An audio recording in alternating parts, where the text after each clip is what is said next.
any electronic devices you may have, so we can have a quiet meeting outside of listening to us.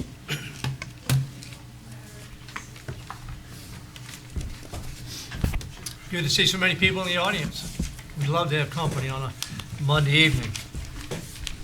If you are interested in addressing the council, we have the little yellow cards right outside the door. You can fill those out, get them to the city clerk, and then she'll get them on down to me, and we'll call on you at the appropriate time. So having said that, I believe we have a minister out there with us this evening, Minister Sam Water from Health Ministries, and he's going to lead us in the invocation. If for some reason you don't want to participate in that, feel free to leave the room and come back in after the invocation. Having said that, Minister Water, if you please lead us at the podium, and then maybe lead us in the Pledge of Allegiance also. Thank you. Yes, sir. Join me in prayer. I pray tonight to the God of Abraham, Isaac, and Jacob. I pray tonight to the God of this nation, this state, and this community. I pray tonight to the God who wants to be the God of every household. I lift up to your throne a prayer of healing, intercession, and blessing. Tonight, O Lord, I ask you to heal hurting hearts, hurting finances, and hurting relationships. Tonight, O Lord, I am interceding for all of those no one else prays for those in this community who are just hanging on spiritually, emotionally, and financially. Tonight, O Lord, I speak a blessing on each member of this council, that you will bless their decisions with wisdom and compassion. I bless their homes, families, and finances. Reawaken in each the visions and dreams that seem to have died. Your word declares, he who began a good work in me is able to complete it. I humbly lift this petition to your throne in the authority of the name of Jesus Christ. Amen. Amen. Join me in the pledge. I pledge allegiance to the flag of the United States of America and to the republic for which it stands, one nation, under God, indivisible, with liberty and justice for all. Thank you, kind sir. Appreciate it. I'm now officially opening the City Council meeting and asking my fellow council members to sign in if they would, please.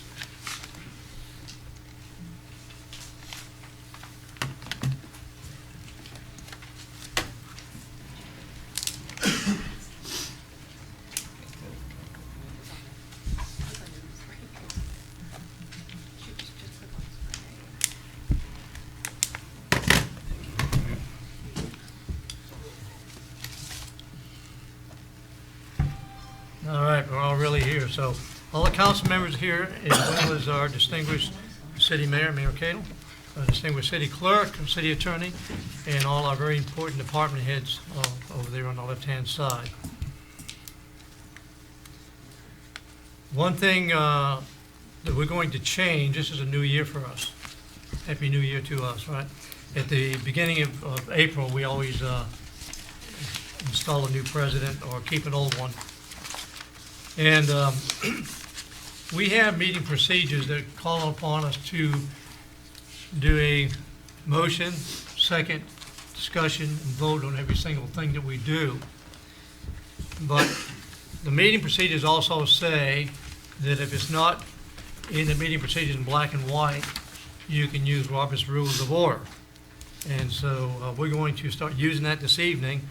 And what we can do with that to expedite things, if there is no opposition to an issue, I will call for any objections. If nobody objects, then I declare unanimous vote, and we don't have to go through the motion, second, discussion, and vote. Especially tonight where we have like 20 different things we're going to vote on. It'll help speed things up. I think it's very efficient. And if somebody does have an objection, then we go to the regular protocol and have time for discussion. Anybody have any questions on that?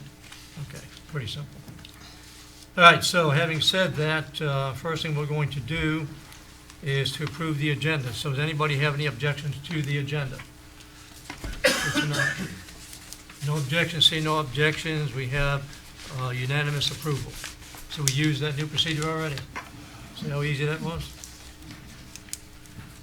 Special presentations, I don't see any, Mr. Mayor. Well, I'm not sure, Mr. President. You surprised me, huh? It's been a while. You got the floor. In public services, Mr. Steele, do we have Jason Harper and Jonathan McLeod here tonight? Not here. Wasn't notified of it. Oh. Check on that. And how about fire department? Nikki Poirier? No, so she's actually still working today, still working in dispatch. All right, we'll get these two folks to give to them. Yes, sir. That's it, Mr. President. All right, thank you, Mr. Mayor. We need now approval on Section 6 of the minutes from February 12, 2018. Anybody have any objections to those minutes? Seeing no objections, they have been unanimously approved. Move on to public hearings. It's going to be fun, people. It's a long process, these public hearings, so we're going to ordinance 1635.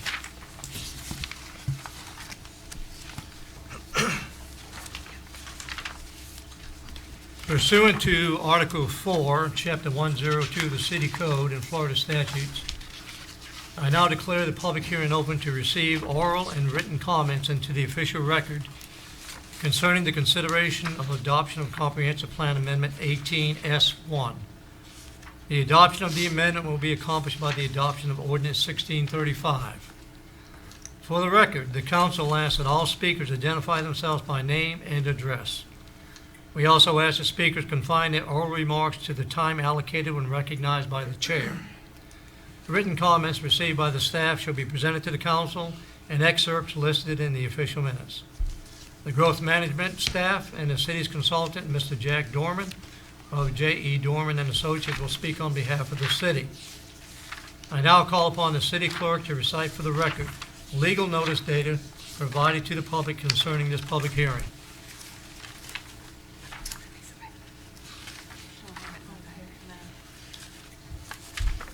Mr. President, publication of the legal notice of the ordinance was accomplished in the Crestview News Bulletin on March 28, 2018. Thank you. As noted, Comprehensive Plan Amendment 18S1 will be accomplished by ordinance number 1635. I now ask the city clerk to read ordinance 1635 by title.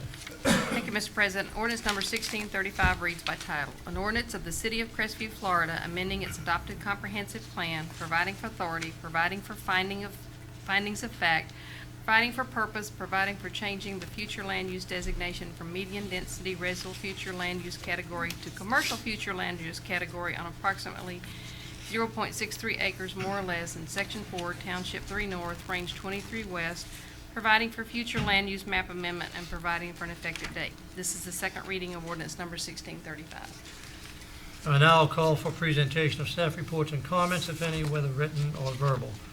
The chair recognizes Growth Management Department staff to present any staff reports or comments.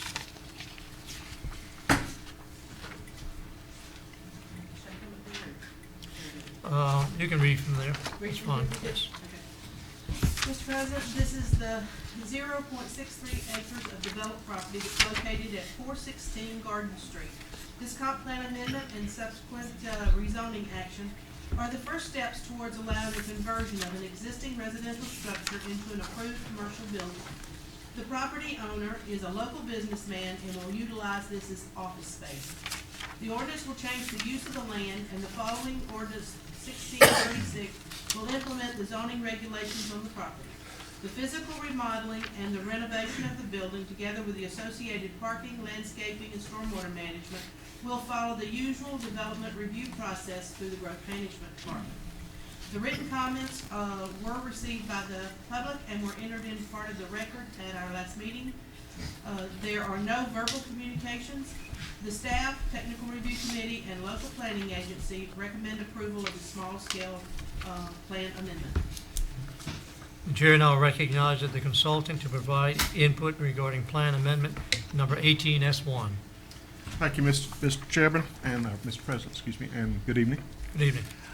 There's not much more I can say. I think Teresa's pretty well covered it. We do have a report that makes your process and the amendment defendable if it ever comes to that. It won't. This is the second reading. Anybody have any comments or questions for Mr. Dorman? Thank you Thank very you. much. I like the way you're moving along.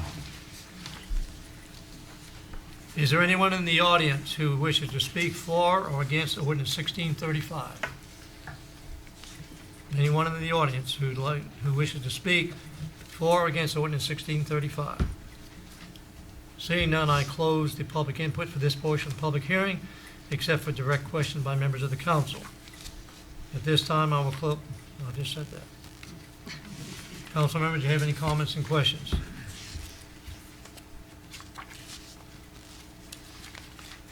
Does anybody have any objections? Seeing no objections.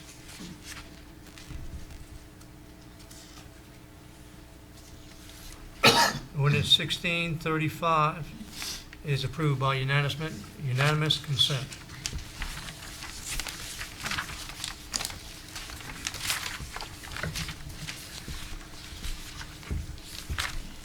Ordinance 1636, rezoning. Is there anybody in the audience who would like to speak for or against rezoning?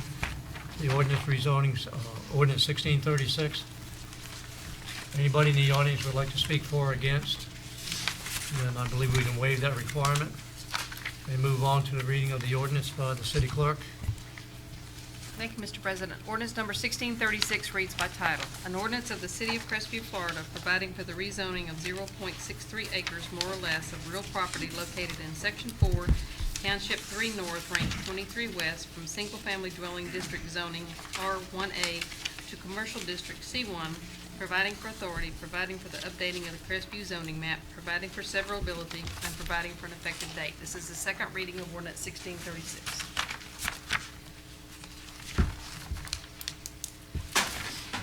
Any comments by the staff?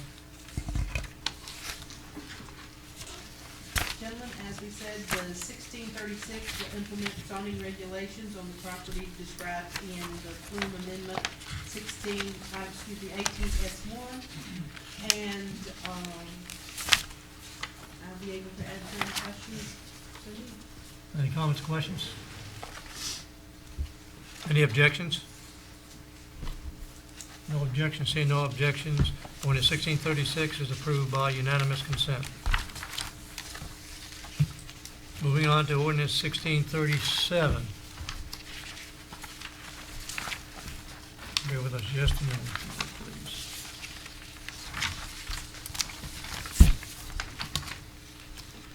Pursuant to Article 4, Chapter 102 of the City Code and Florida statutes, I now declare the public hearing open to receive oral and written comments into the official record concerning the consideration of adoption of Comprehensive Plan Amendment 18S2. The adoption of the amendment will be accomplished by the adoption of Ordinance 1637. For the record, the council asks that all speakers identify themselves by name and address. We also ask that speakers confine their oral remarks to the time allocated when recognized by the chair. Written comments received by the staff shall be presented to the council and excerpts listed in the official minutes. The growth management staff and the city's consultant, Mr. Jack Dorman of J.E. Dorman and Associates, will speak on behalf of the city. I now call upon the city clerk to recite for the record legal notice dated provided to the public concerning the public hearing. Mr. President, legal notice was accomplished in the Crestview News Bulletin on March the 28th, 2018. Sorry. Thank you, Madam Clerk. And as noted, the Comprehensive Plan Amendment 18S2 will be accomplished by ordinance number 1637. I now ask the city clerk to read ordinance 1637 by title. Thank you, Mr. President. Ordinance number 1637 reads by title. An ordinance of the City of Crestview, Florida, amending its adopted comprehensive plan, providing for authority, providing for findings of fact, providing for purpose, providing for changing the future land use designation from commercial future land use category to medium density limited residential future land use category on approximately 9.2 acres more or less in Section 21, Township 3 North, Range 23 West, providing for future land use map amendment, and providing for an effective date. This is the second reading of ordinance number 1637. Ms. Teresa, you explain that, please? Okay. Mr. President, this is a 9.2 acres of undeveloped property that's located on Redstone Avenue East. This comprehensive plan amendment and subsequent rezoning action will allow for the property to be development in the form and format of the adjacent Iron Horse Townhomes.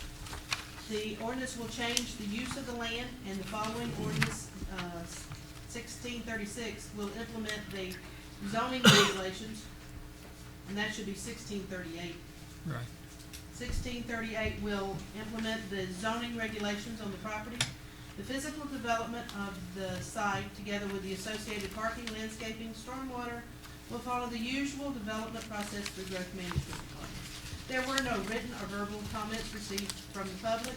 The staff, technical review committee, and the local planning agency recommend approval of the small-scale plan amendment. The chair now recognizes the consultant to provide input regarding plan amendment number 18S2. Thank you again, Mr. President, and this time I do have something else to say. Ms. Teresa does a very thorough job. Because this is being processed as a small-scale amendment, and as she noted, it's the land use category is medium density limited residential. The only way you can qualify for a small-scale amendment, map amendment, is to have less than 10 acres and a ceiling of 9.99 units per acre. So they're maxed out at 9.99 times 9.2 acres. Now, this property does contain about half an acre or so of wetlands, and unless otherwise permitted by the state or federal governments, those wetlands have to be protected during and after development. However, the wetland acreage, or half acre, still counts towards their density. They're not penalized for preserving the wetlands. In other words, they can cluster or something away from them. I just want to make that point to you. Otherwise, I think Ms. Teresa covered everything, and I'll be happy to answer any Right. questions that you have. Comments, questions? Thank you, Mr. Norton. Thank you. Is there anyone in the audience who wishes to speak for or against ordinance 1637? Anybody in the audience wishes to speak for or against ordinance 1637? In that case, I'm going to close the public input for this portion of the public hearing, except for direct questions by members of the council. Council members, have any comments or questions? Any objections? Seeing no objections, ordinance 1637 passes by unanimous consent. Move on to ordinance 1638. Again, thank you, Mr. Norman. So thank you, all of you guys.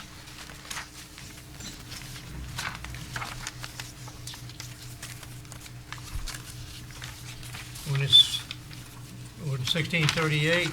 Anybody in the audience wish to speak for or against ordinance 1638 rezoning? Everybody out there? If not, we're going to waive that and move on to reading of the ordinance by our city clerk. Thank you, Mr. President. Ordinance number 1638 reads by title. An ordinance of the City of Crestview, Florida, providing for the rezoning of 14.0 acres more or less of real property located in Section 21, Township 3 North, Range 23 West, from Commercial District C1 and Plan Unit Development Zoning District PUD 06-03 Iron Horse Townhomes, single or multifamily dwelling district zoning R2, providing for authority, providing for the updating of the Crestview zoning map, providing for severability, and providing for an effective date. This is the second reading of ordinance number 1638.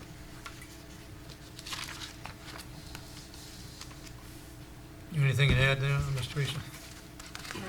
Just briefly, the D.O. Horton is the property owner. Jenkins Engineering, Inc. is the authorized agent, and Matt Zinke, the project engineer, is here to answer any questions that you might have on the rezoning. The rezoning of the 9.2 acres represented in 18S3 also included is 4.8 acres which adjoin this property that carry a medium density land use is going to be included in the rezoning. and it's going from single or multifamily dwelling district, it's going to single or multifamily dwelling district R2. So, that's it. Okay. That just explains why there's an extra, nearly 5 acres in there. Any comments or questions? Question. Yes, go ahead, Mr. Hayes. On this additional 4.8 acres, Yes, sir. and I know there's wetland past that, am I looking in the right direction going toward the school? Okay, going towards the school, I don't think there's wetlands on the 4.8 acres. The wetlands is actually towards the eastern end of the property as you would go more towards the hospital. That's Okay, where- okay. And there's a small amount on the middle third, but it's just a very minuscule amount there. Okay, I'm good. I'm Any going oth- west instead of east. Any objections?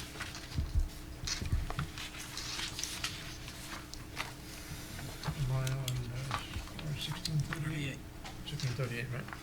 Seeing no objections, ordinance 1638 passes by unanimous consent. Ordinance 1639.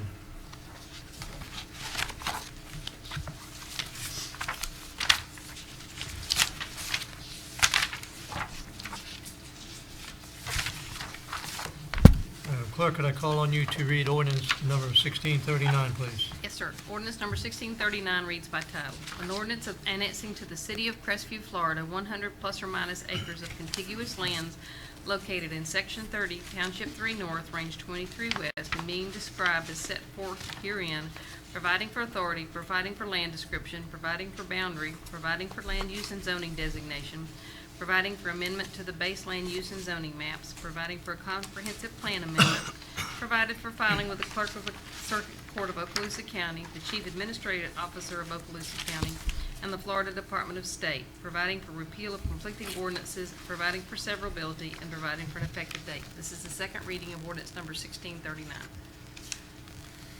Any comments, questions for the city clerk? Yeah, go ahead, Ms. Parker. Does the city have any utilities in that area? Yes, sir, contains the ribs for the sanitary sewer treatment plant, on the western end of it. And, I think it's about the western 2/3 of that is covered with ribs. 2/3, a little over half, yes. All of that is being fed off of Arena Road? No, sir, that's, So those are ribs. those are rapid infiltration basins, which Yeah. after your sewer is treated and it leaves the plant, it goes to one of those units is pumped into the ground. Okay. So services is available there? Sanitary Basically. sewers of it, yes, sir. Okay. That's all, Mr. President. Okay, thank you. Any objections to ordinance 1639? Actually, talking to the public? No, it's strictly council right now. Any objections? We'll be getting to that later on. We'll call on you at that time. Do you want me to continue with the presentation of the report? Yeah, go ahead. I thought you were done. Okay, the parcels to be annexed are contiguous to the city limit on its western boundaries. The current Okaloosa County future land use for the parcels are mixed use with mixed use zoning. The application is requesting the assignment of public lands, future land use category and public lands zoning. A portion of the site has been developed by the adjacent sanitary sewer treatment facility, together with infrastructure for the same. Currently, future development plans for a gun range for the Crestview Police Department is being planned on the eastern 20 acres west of Retta Road.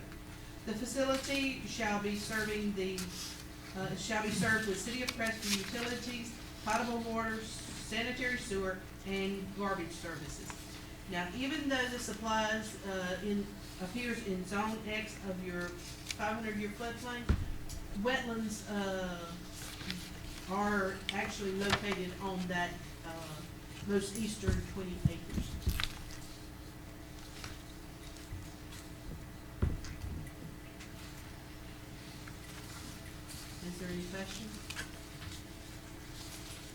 thanks, I don't see any.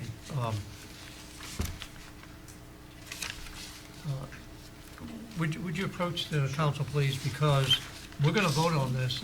If this is part of the presentation under number 12, Yes, sir, it is. Mark if it Anderson. isn't, then we're gonna wait till we get to number 12. Okay, that's fine, no problem. Before you vote, we're gonna wait till number 12? That's fine with me. No, we can annex. What you're gonna deal with is the usage of the land. Yes, sir, that's what I have an Right. issue with. And I'll call you up there on 12. I want to make sure it's the same topic. Yeah, but I just want to make sure if I need to object for the annexation to stop it from having a shooting range across the street from my family's house, I want to make sure that this is the time to speak, but I'm not sure. Well, what I'm saying, Mr. Anderson, is there's a difference between annexation Okay. and the use afterwards. Okay. You want to address the use, and I know what you're saying, that if you Okay. could stop the annexation, you wouldn't have to worry about Yes, what the use. that's for sure. Like I say, I have no problem with annexation. I have- Okay, I all have right, an I'll issue call with- on you when we get to number 12, okay? All right. Thank you. Thank you. Any objections on the council to ordinance 1639? Seeing no objections, ordinance 1639 is passed by unanimous consent. Ordinance 1640.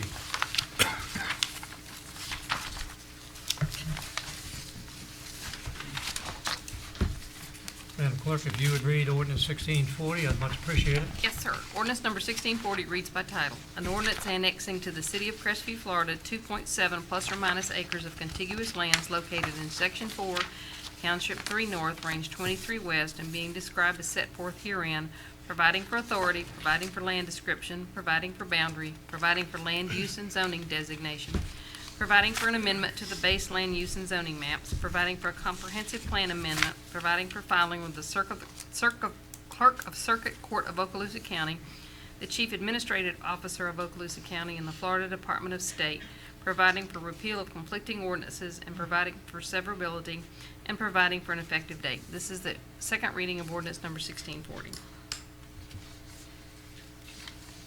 Gentlemen, this is the 2.7 acres that are located at the intersection of Bracken Street and Stillwell Boulevard.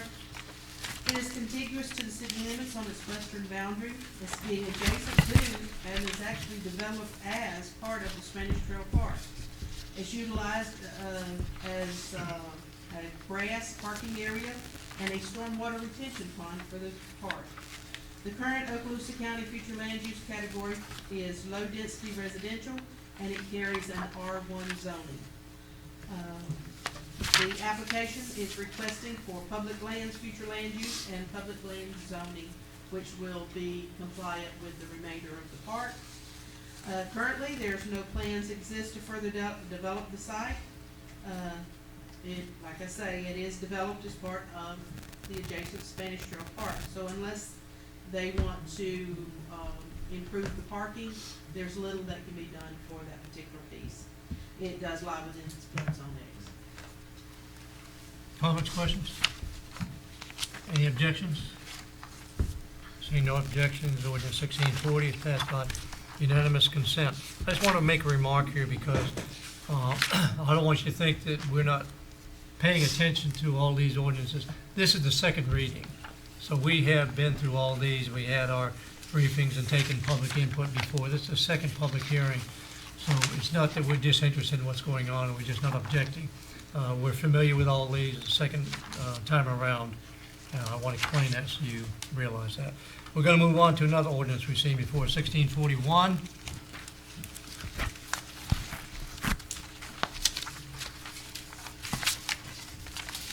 Find it.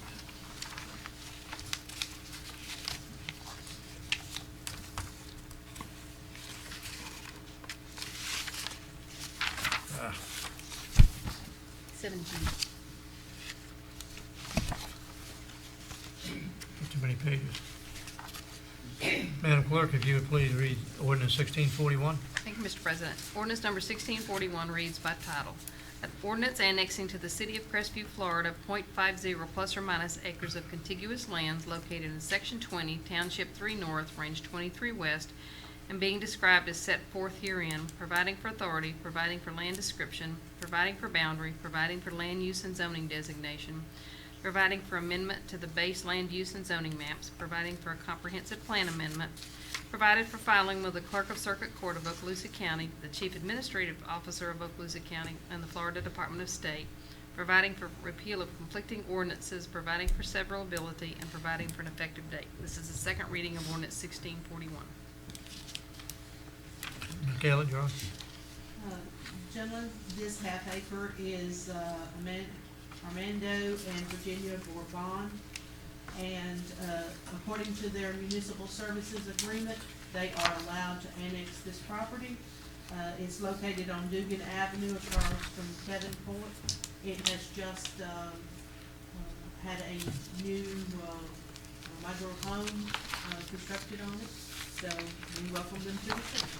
Mr. President, this is on the zoning now. I think you need to request if anybody's got anything they want to present, because it's quasi judicial if they do.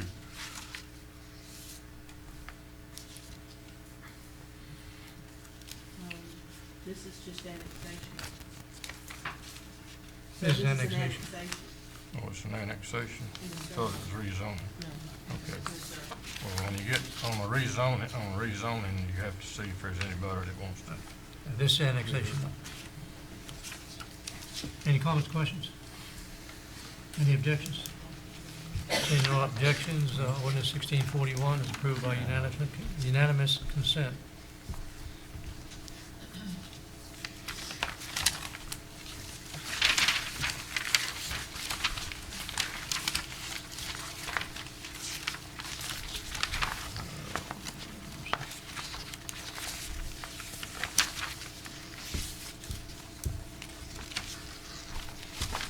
Okay, Madam Clerk, if you read ordinance 1642.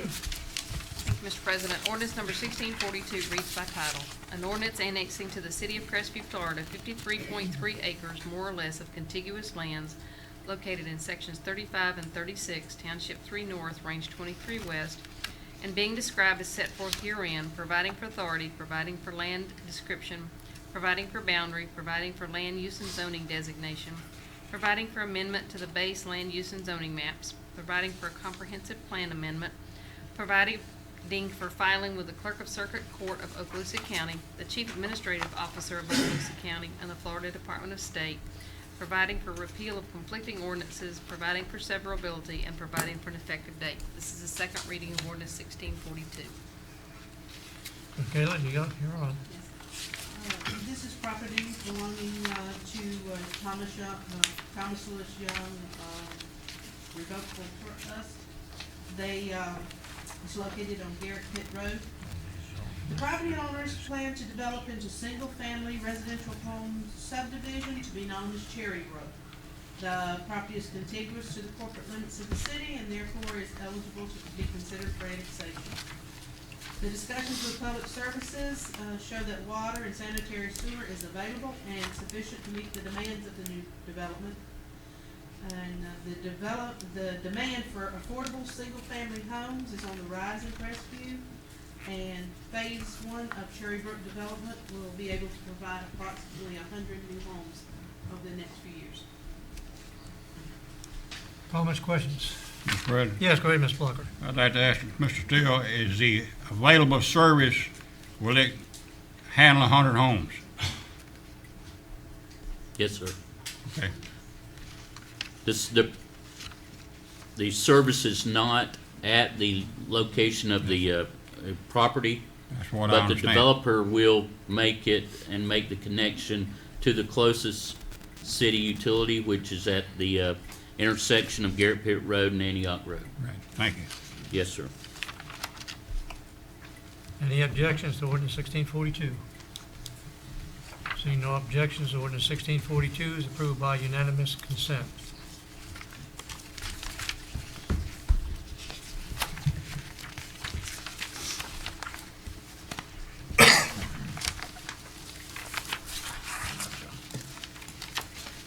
Madam Clerk, would you read ordinance 1643, please? Yes, sir. Ordinance number 1643 reads by title. An ordinance annexing to the city of Crestview, Florida, 1.50 plus or minus acres of contiguous lands located in section 32, township 3 north, range 23 west, and being described as set forth herein, providing for authority, providing for land description, providing for boundary, providing for land use and zoning designation, providing for amendment to the base land use and zoning maps, providing for a comprehensive plan amendment, providing for filing with the Clerk of Circuit Court of Okaloosa County, the Chief Administrative Officer of Okaloosa County, and the Florida Department of State, providing for repeal of conflicting ordinances, providing for severability, and providing for an effective date. This is the second reading of ordinance number 1643. Ms. Gailey, you're on. Panhandle Preschools, by Sean Riley, the managing member, submitted the applications for, annexation into the city in conjunction with, the, out-of-city municipal services agreement. The location is right at the corner of John King Road and Live Oak Church Road. It is a completely developed, parcel. The applicant is requesting the assignment of commercial, future land use and commercial zoning.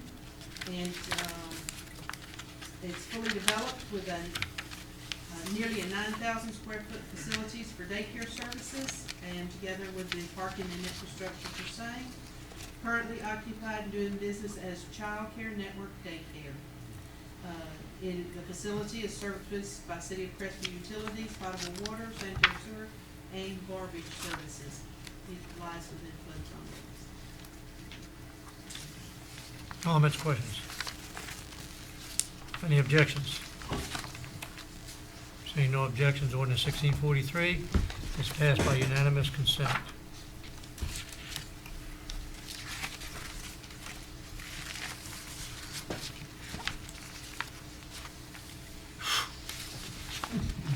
You thought we had fun during these meetings, huh? Moving on to item 8 on tonight's agenda, public opportunity on council propositions.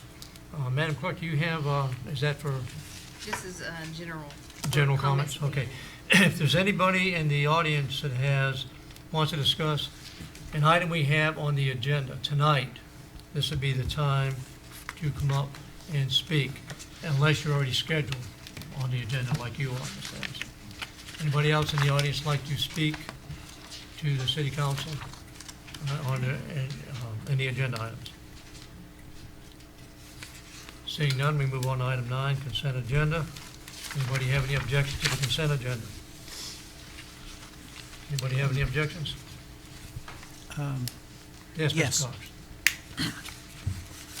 I'd like to pull item F for discussion.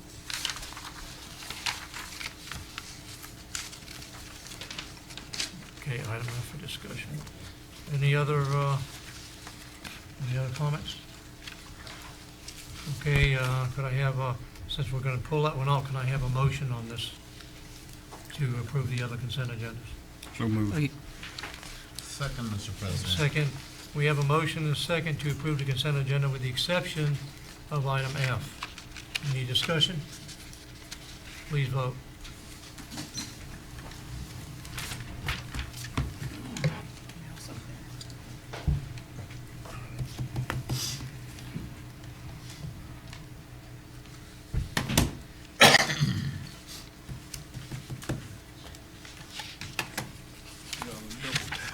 All right. Consent agenda's passed. My votes is 5-0. Mr. Cox, you pull item F, so you get to address it. Okay, the question I have concern is signing a 3-year contract. I would want this to happen, but I would be in favor of a 1-year contract with annual renewal. In lieu of 3 years as stated on the proposal.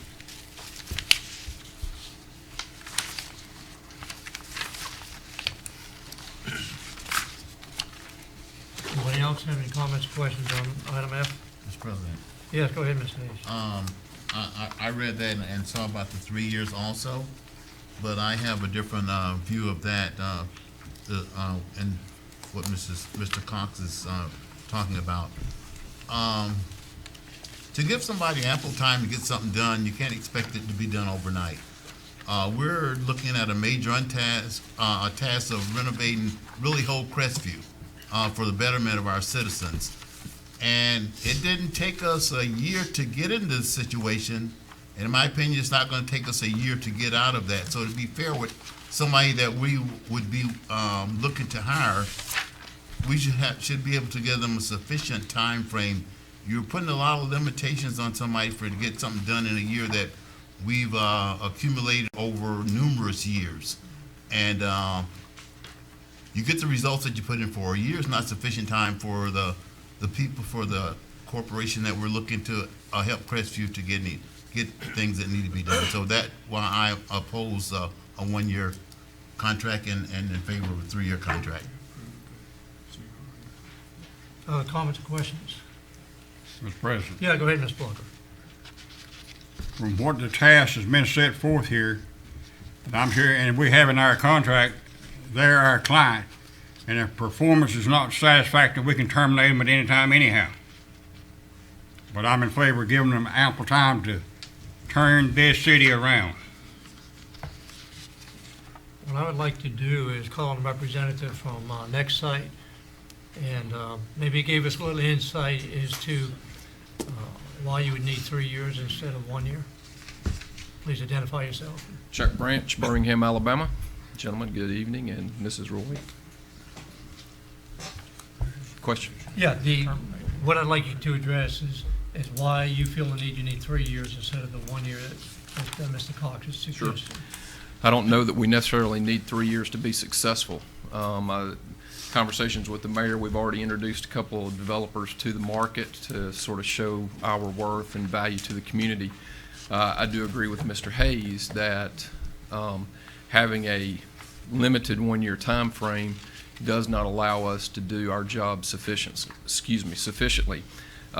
Typically, in today's environment, if we were to engage a developer that was interested in the market to come in and do some type of shopping center development, they would need at least 180 days to put together their tenant list, go through zoning, red tape, whatever it takes to get approved at the community. And by the end of the first year, we haven't even started moving dirt.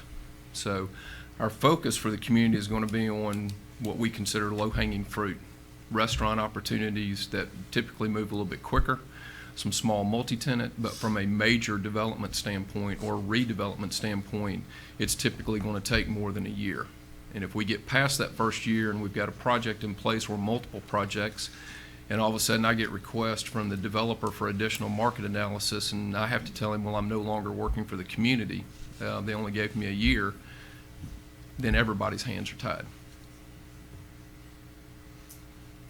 And when you address Mr. Blocker's observation that, I believe there's a paragraph in it that says if we're not satisfied with the progress, that we can notify you and you can take corrective action. Correct. You have the opportunity to tell us that you're not happy. We have 2 opportunities to cure. In the event that we don't cure the issue, then you do have the ability to terminate us early. So that termination is possible? Correct. Okay. I believe you'll be very satisfied with the communication and the interest in the market.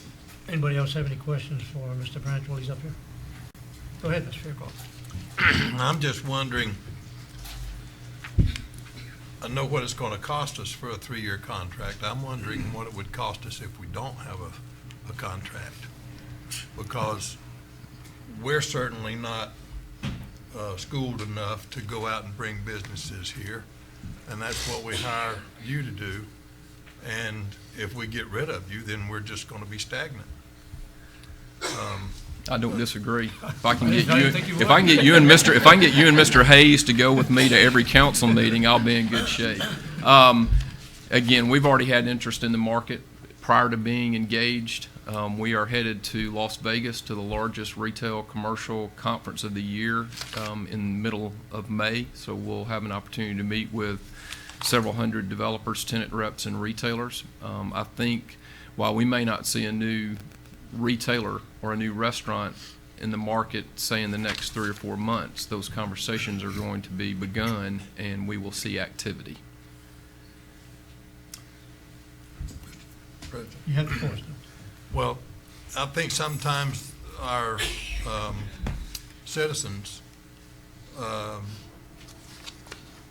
since I've been on the council, I can't tell you how many things I've read on social media and how many people have actually come to me or called me and saying, we want an Olive Garden, we want a Red Lobster, we want a Texas Roadhouse.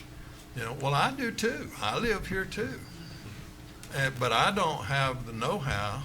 I can't call up Texas Roadhouse and say, give me the CEO, all right, I'll order you to bring a store to Crestview, Florida. I can't do that. And that's what we're hiring you to do. Correct. And I think it's money well spent. Go ahead, Mr. Hicks. And just a comment to our expert here. As we know, or we may not be aware of, that businesses don't decide overnight we're going to move here tomorrow. Correct. It's a long process, and a lot of companies work from whether people know or not, they work from a 5-year, 10-year plan out. They know where they want to be in 5 years from now. So some people think that you can do miracles overnight, and I know some things just can't happen. I also realize that in the restaurant market, which a lot of people are looking at, that the restaurant market is really a dying industry right now. It's really going downhill for a lot of things. Mainly your, what we refer to as mom and pop, right. but independent stores are really your leaders now. And also, a lot of stores are geared towards the millenniums because they're free spenders. They throw money away like I'm conservative with funds, but they don't cook. They eat out. They like fast food. They don't they don't know what the kitchen is. If they didn't have to drive, they wouldn't get a car. They catch Uber or catch a bus or something like that every time. So you're the expert that knows this, and our citizens. I think we need. Sometime you might want to have a town hall get together with them, inform them of how this industry really works. Right. Because it's not like some people think it is. I will add that during my CRA presentation several weeks ago, that one of the critical components of what we do is to get the data to the CRA and to other organizations that are supporting your existing businesses and your entrepreneurial effort. And so it's not always about recruiting someone from outside the market to come to Crestview. It's about how do we help those that are already here and create new businesses from Crestview citizens. Yes, Mr. Blocker, go ahead. I just want to reiterate another point. I've been involved with development for 30 years, and I was very impressed in your presentation to the CRA. And some days it takes days, and some days it don't work. It takes weeks, and some weeks don't work, some months don't work, some years don't work. But I believe you're giving it ample time, and I appreciate the program that y'all offer to us. I appreciate And I that. think it's a win-win situation. That's certainly the way we look at it. Mr. Cox. Thank you, Mr. Branch. And, Mr. President, I withdraw my objection. Can I get you to go to other council meetings with me too? Thank you, Mr. Brown. Thank you. Everyone have a good evening. We're excited to get started. Thank you. Okay. Seeing no objections, does anybody else have any objections? Okay, then consent agenda item 9F is approved by unanimous consent. All right, item number 10, resolution 18-09.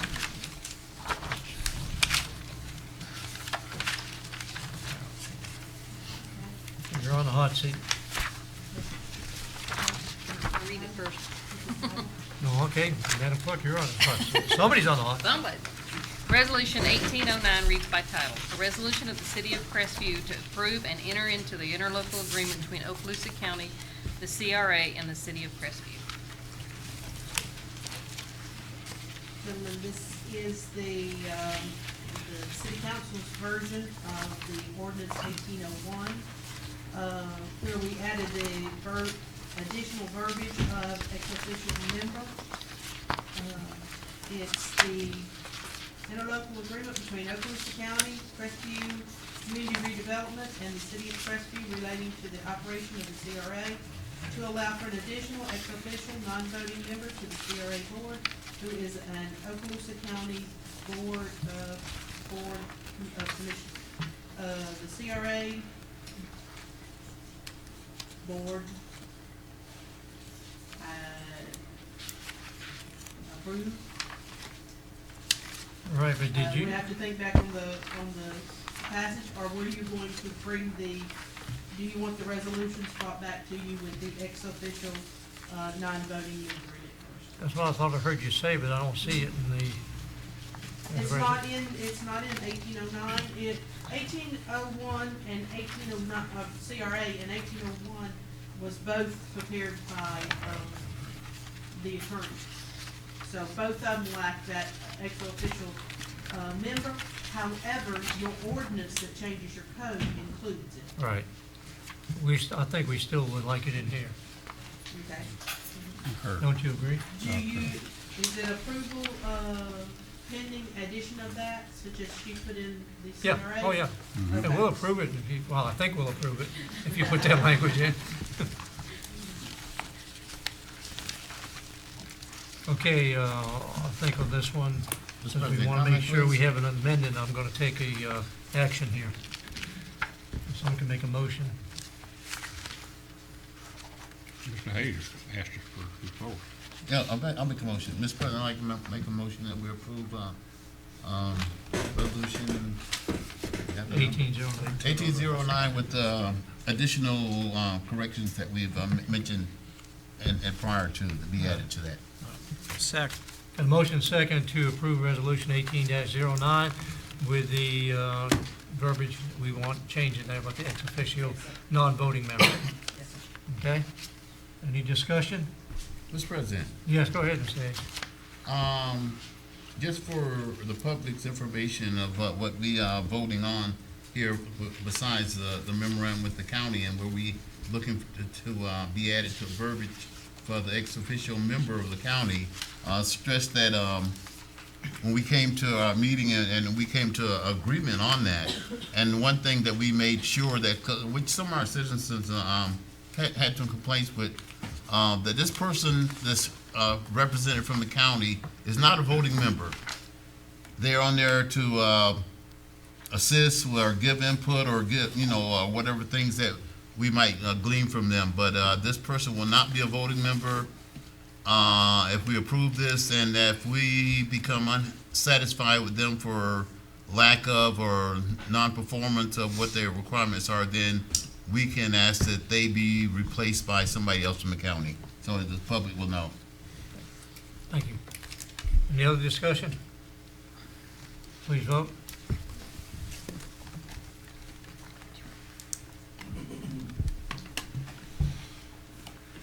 I do the hokey pokey here. And the motion carries 5-0. Now, resolution 18-12, Ottawa City Water Service request. And, who's gonna read that for me? Madam Clerk, you gonna read it? Yep. Resolution 18-12 reads by title. A resolution by the City Council of Crestview, Florida, accepting a petition for out-of-city water service, establishing water service for property located at 2856 Schaffner Avenue, aka 21-3N-23-167O-0021-050B, Okaloosa County, Florida, allowing for written objections by citizens and if necessary a public hearing within 30 days of the enactment of this resolution, providing for a municipal services agreement between the petitioner and city, and providing for an effective date. This is resolution 1812. Gentlemen, the petition was submitted by White House Residential Properties LLC, property owner. And it is, I wonder about how the identification, but it's located at 2856 Schaffner Avenue. It was filed for water service, March 15th, 2018. We conclude that the property lies within the water service territory of the city. It is contiguous to the city limits, however, it could create an enclave if annexed at this time. The executed petition and agreement allows for that annexation as soon as the property meets the annexation property policy and procedure guide. The water currency is available and sufficient for the city to meet the demands as provided for in the Crestview Comp Plan. A 30-day period for enactment of this ordinance will provide protests for certainties that whether or not the public hearing would be required. The petitioner has already executed his municipal services agreement and has paid all the fees associated with pursuant to that particular resolution. So, there we stand. Any questions, comments? Any objections to this resolution? Seeing no objections, Resolution 18-12 is approved by unanimous consent.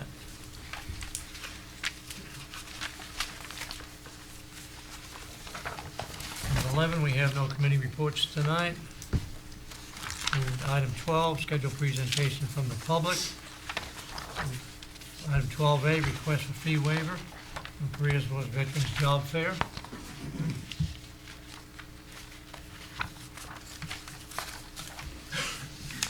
Good evening, Elizabeth Westby, 4767 Balboa Road in Crestview. Thank you for having me here tonight.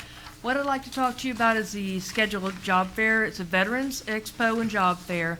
What we're going to need for growth in Okaloosa County, and especially in Crestview, is a strong economy. In order to have that strong economy, we have to have jobs and we have to have people to meet them, to fill those positions. What this job fair is going to do, it's going to bring together approximately 60 employers and educators and also veteran service organizations to provide information on jobs, on how to get the training to fit those jobs, and the veteran services, because this area is a very heavily populated with veterans. Due to the fact that we are a nonprofit, whenever the employment or the unemployment rate goes down, so do our grant funding. And that's one of the reasons why I'd like to apply for a waiver of the fees. It's going to be a minimal of impact to the city. We're only going to have somebody there for a few hours one day and for long enough to open it up, close it up the next day. So it's going to be minimal impact, but I think it's going to be a maximum productivity for our citizens here in North Okaloosa County, and especially in the city of Crestview. Any comments, questions, council members? What's the date of this? Is it going to be on a weekend? It's actually going to be during the week on the 19th of July, so it's not going to interfere with anything else on Thursday. Any other comments or questions? Mr. President, I think. Yeah, go ahead, Mr. Hayes. I think this is great for our city, in that the organization is looking to interview people for jobs, as we know, and some might not be aware of, that Crestview is going to continue to grow. We're looking for an uptick in the population within the next few years, from what Eglin's telling us. So we need to make sure that we have people who are trained for the jobs that might be coming this way, or interviewed, or if the spouses are going to be here, that they have an opportunity to be provided a way to make help with income. So anything that we have where we're informing the public of the jobs that are available, the jobs that might be available, I think that's good. Any other comments, questions? I have one question for you, Liz, and that is, since it's labeled Veterans Job Fair, if a non-veteran shows up, would you not service them? Sir, it's open to the public, and we're going to advertise it as such. The reason why it has the Veterans Expo on there is because it's the one place and the only place in this area that we do have an expo specifically for veterans, where we provide information on the services that would be available to them. Okay, thank you. Any objections to this request? Say no objections, the request of fee waiver is approved by unanimous consent. Now finally, Mr. Anderson, you get to approach us if you would. Yeah, let me just put a couple signboards up here. All right, give us your name and address when you approach the podium, please, Okay. and address the whole council. Yes, sir. We'll be able to see it on the presentation too, but this is a little bit confusing. So, my name is Mark Anderson. I live at 4869 Retta Lane in Crestview, Florida, with my wife and my family. Today we have a presentation here. Basically, I'm here to discuss for the land use for the gun range. I've discussed with most all the landowners, and none of us are very happy with it, especially to the proximity of our homes. We have my neighbor here, my family here. So I kind of want to discuss on how we can move it, propose where we can move it to a place where it doesn't really affect families that I can tell, or the land value. Okay. So if we can, is it opening? It's trying. Okay. It's got a lot of pictures, so, but I believe a picture's worth 1,000 words, and I don't know exactly how it was approved before, because it's the first city council meeting I've been to. I don't live in the city, but it does affect our property values. And I'm not exactly sure how it came to this point, other than I don't believe any of y'all had the good view of the area. Now, I don't know if that's correct or not, because I wasn't here. But, there we go. So, can you make it bigger or take those side notes out?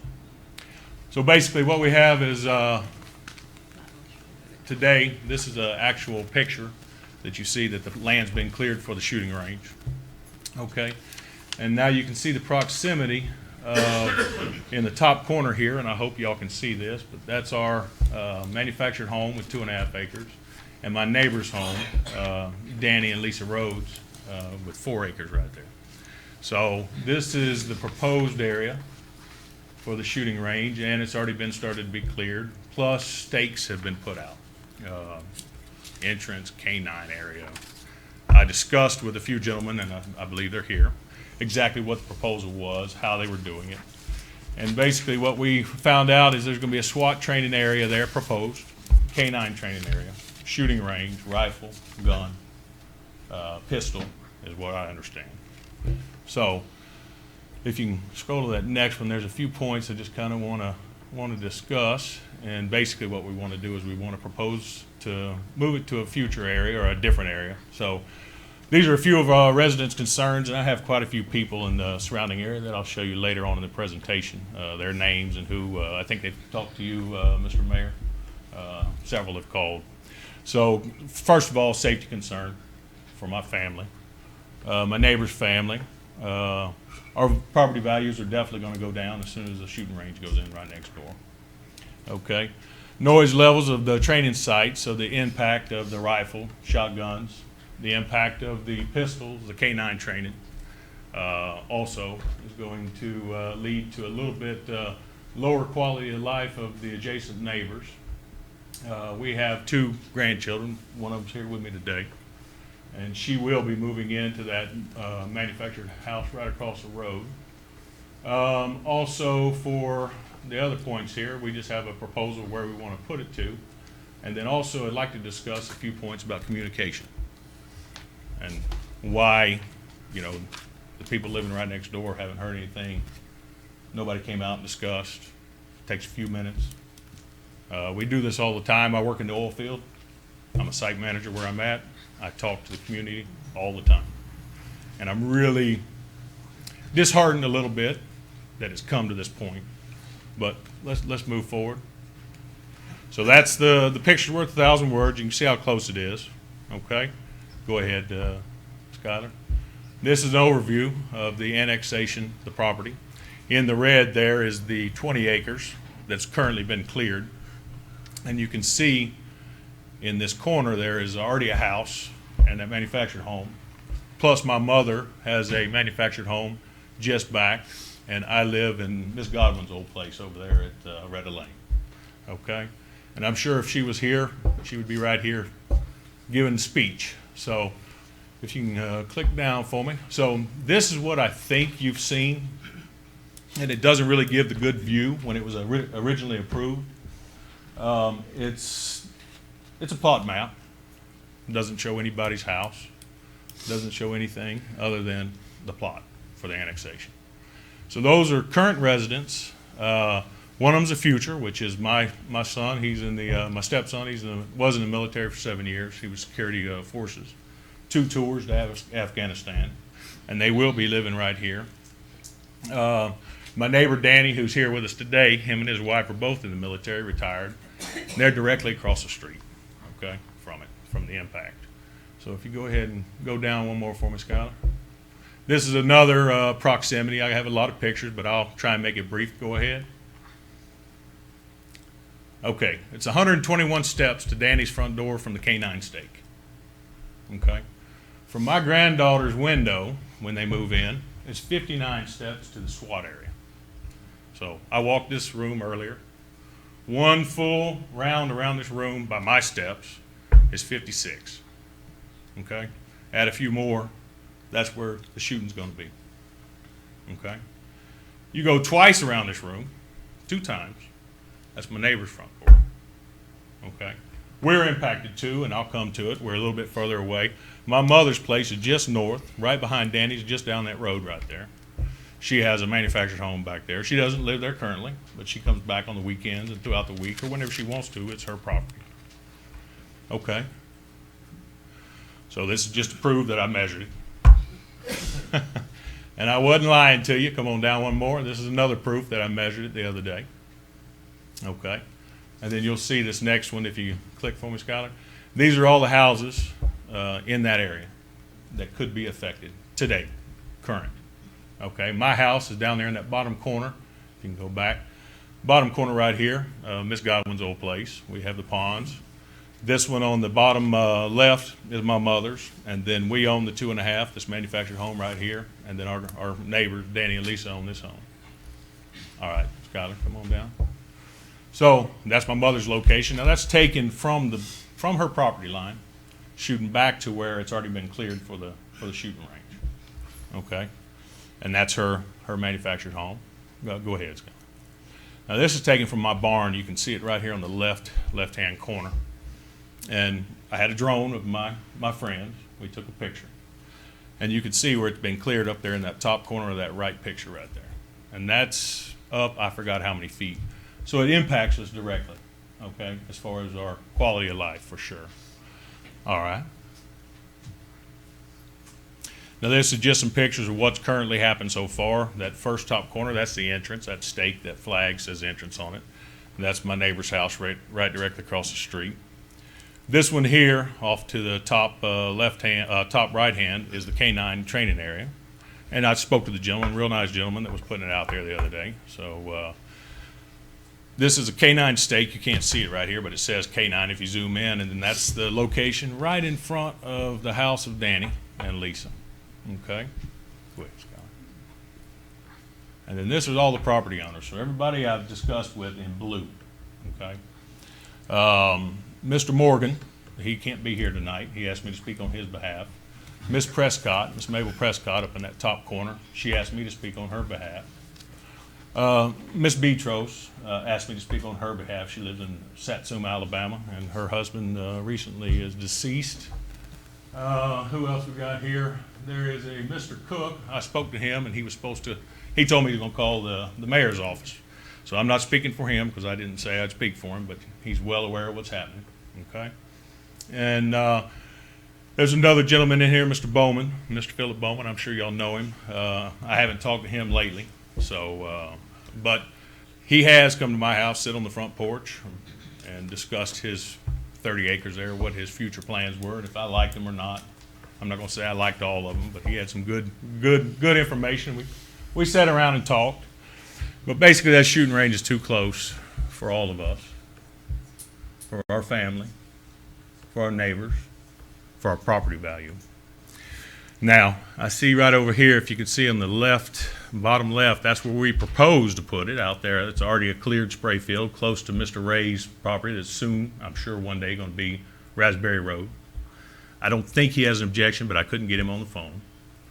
And I'm not going to speak for him, but I'm sure he's selling that property one day, and I don't think he'll have an issue. This other section right here, I didn't put it, but this is Mr. Bowman's. And like I said, I haven't talked to him lately. I don't believe he'll be impacted. But Mr. Morgan, I did speak to this morning, and we've been talking quite a bit.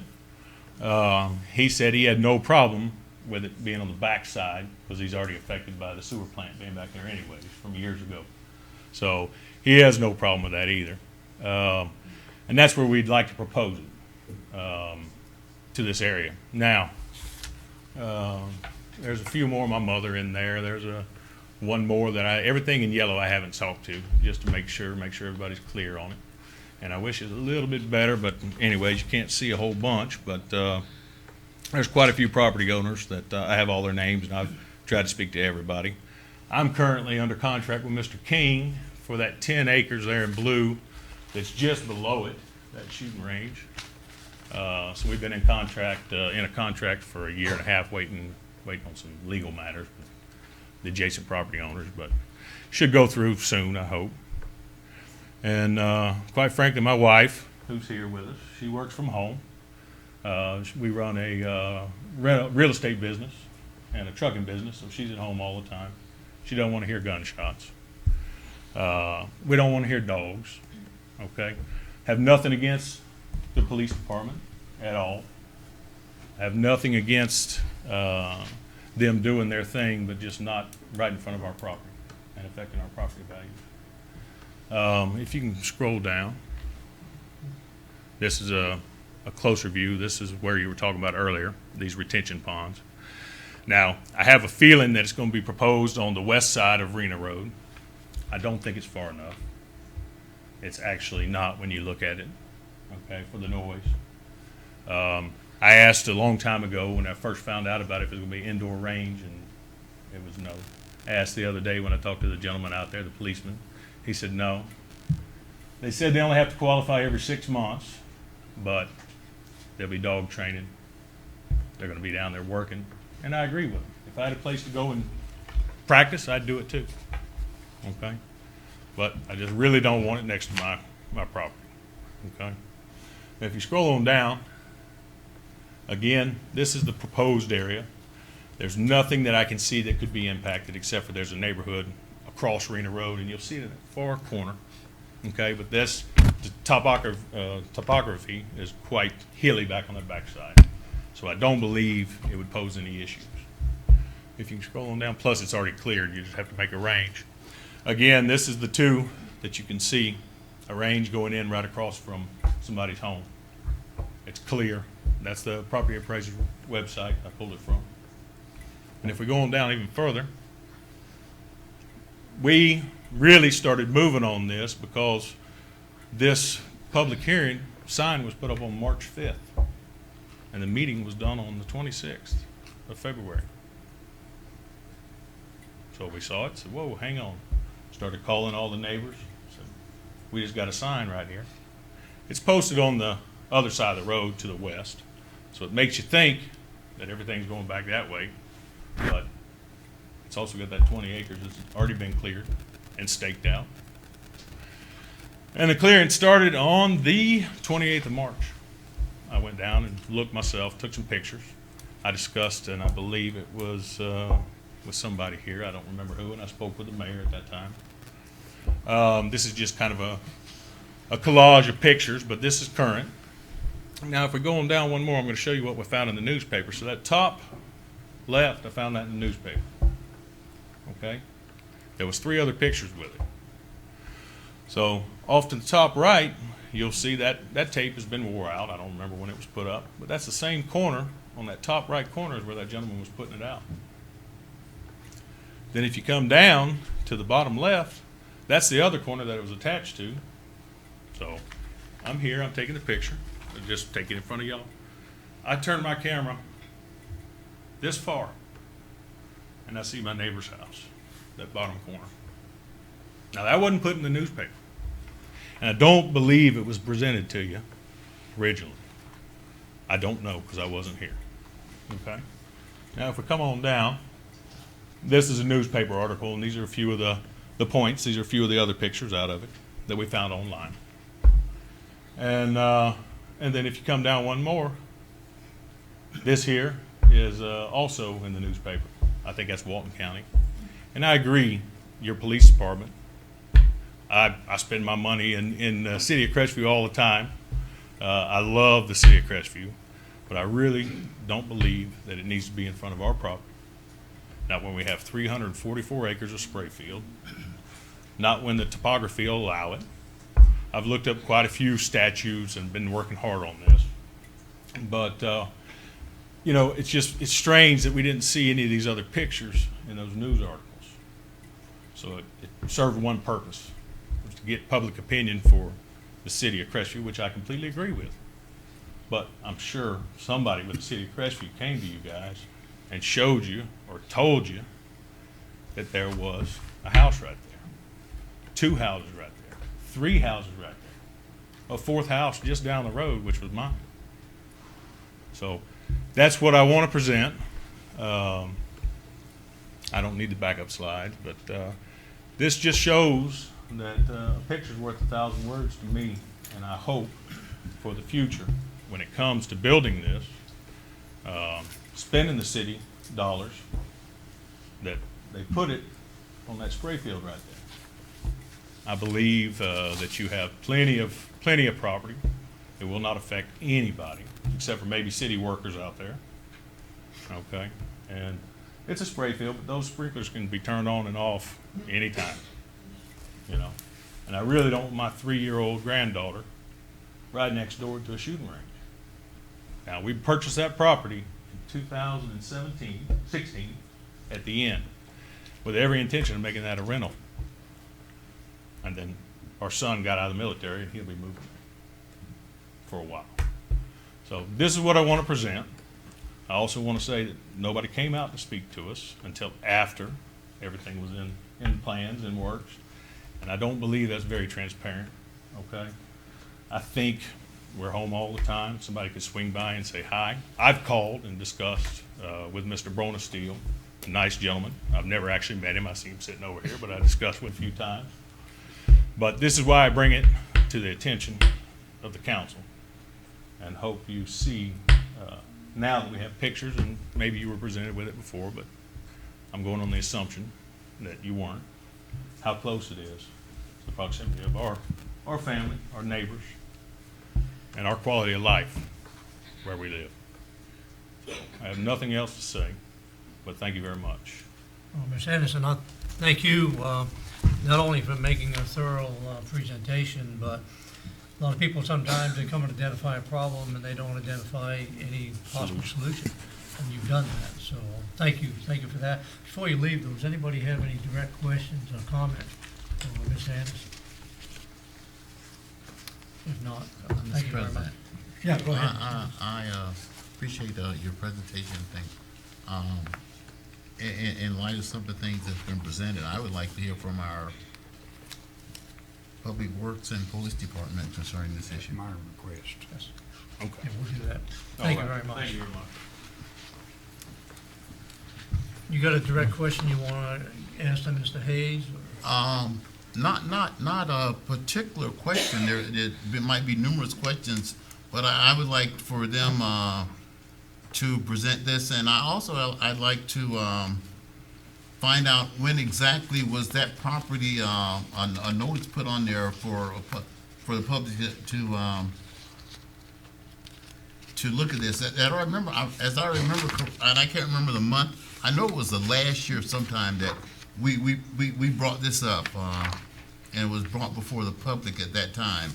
But I can't remember exactly what. I know it was almost a year ago. Somebody that can refresh my memory on that.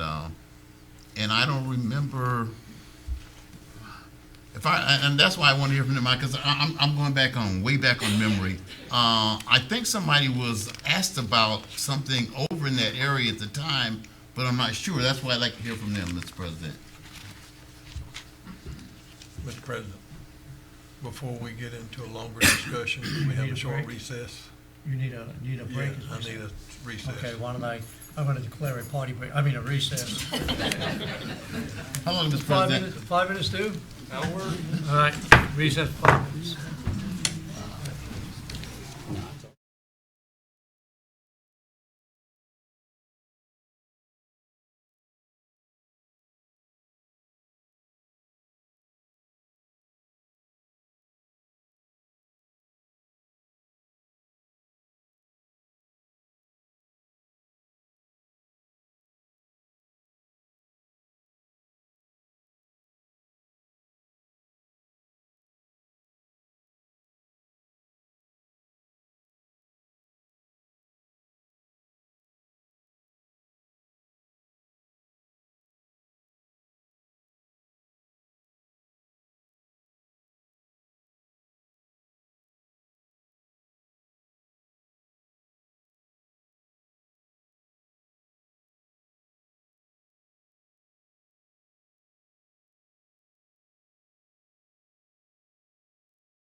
And I believe where we were, Mr. Hayes had asked Chief to address some of the issues maybe that Ms. Anderson brought up. Yeah, I can start. Mr. Steele and I were just discussing some of the things. And Could you move the mic up a little bit, Chief? I'll let Mr. Steele talk about the relocation. However, Mr. President, to address a couple of the. You might have come up here. We can't quite hear you here. That mic's not doing anything. It's on, but I can't hear it. No, they've got it turned down over there. Turn up your hearing aids. Turn down here, blow my ears out. Just, you may have to be up close to We it. don't get it. Okay. Is that any better? Audio. Is that better? Yeah, it was. Okay. Just to address the two primary concerns that we can address, the safety and the noise. I sent all of y'all an email at a request concerning the noise. We carry 9mm pistols. Our patrol rifles are .223 and our anti-sniper caliber is .308. Okay. Number one, Kate's to point out is the range is not open to the public, so it's not going to be in use every day, all day long. Number two, those calibers are not particularly noisy. .308's a little noisy, but number three, the berms, we're required 20-foot berms. We're going 24 feet, which is, again, like I explained to you in the email, it would deflect the noise up a little bit more than out. I did call Chief Joe Hart in Valpy this year. They've maintained two separate ranges at two different times in the city of Valpy in 40-plus years. And in 40-plus years, they've never had a single noise complaint about the range.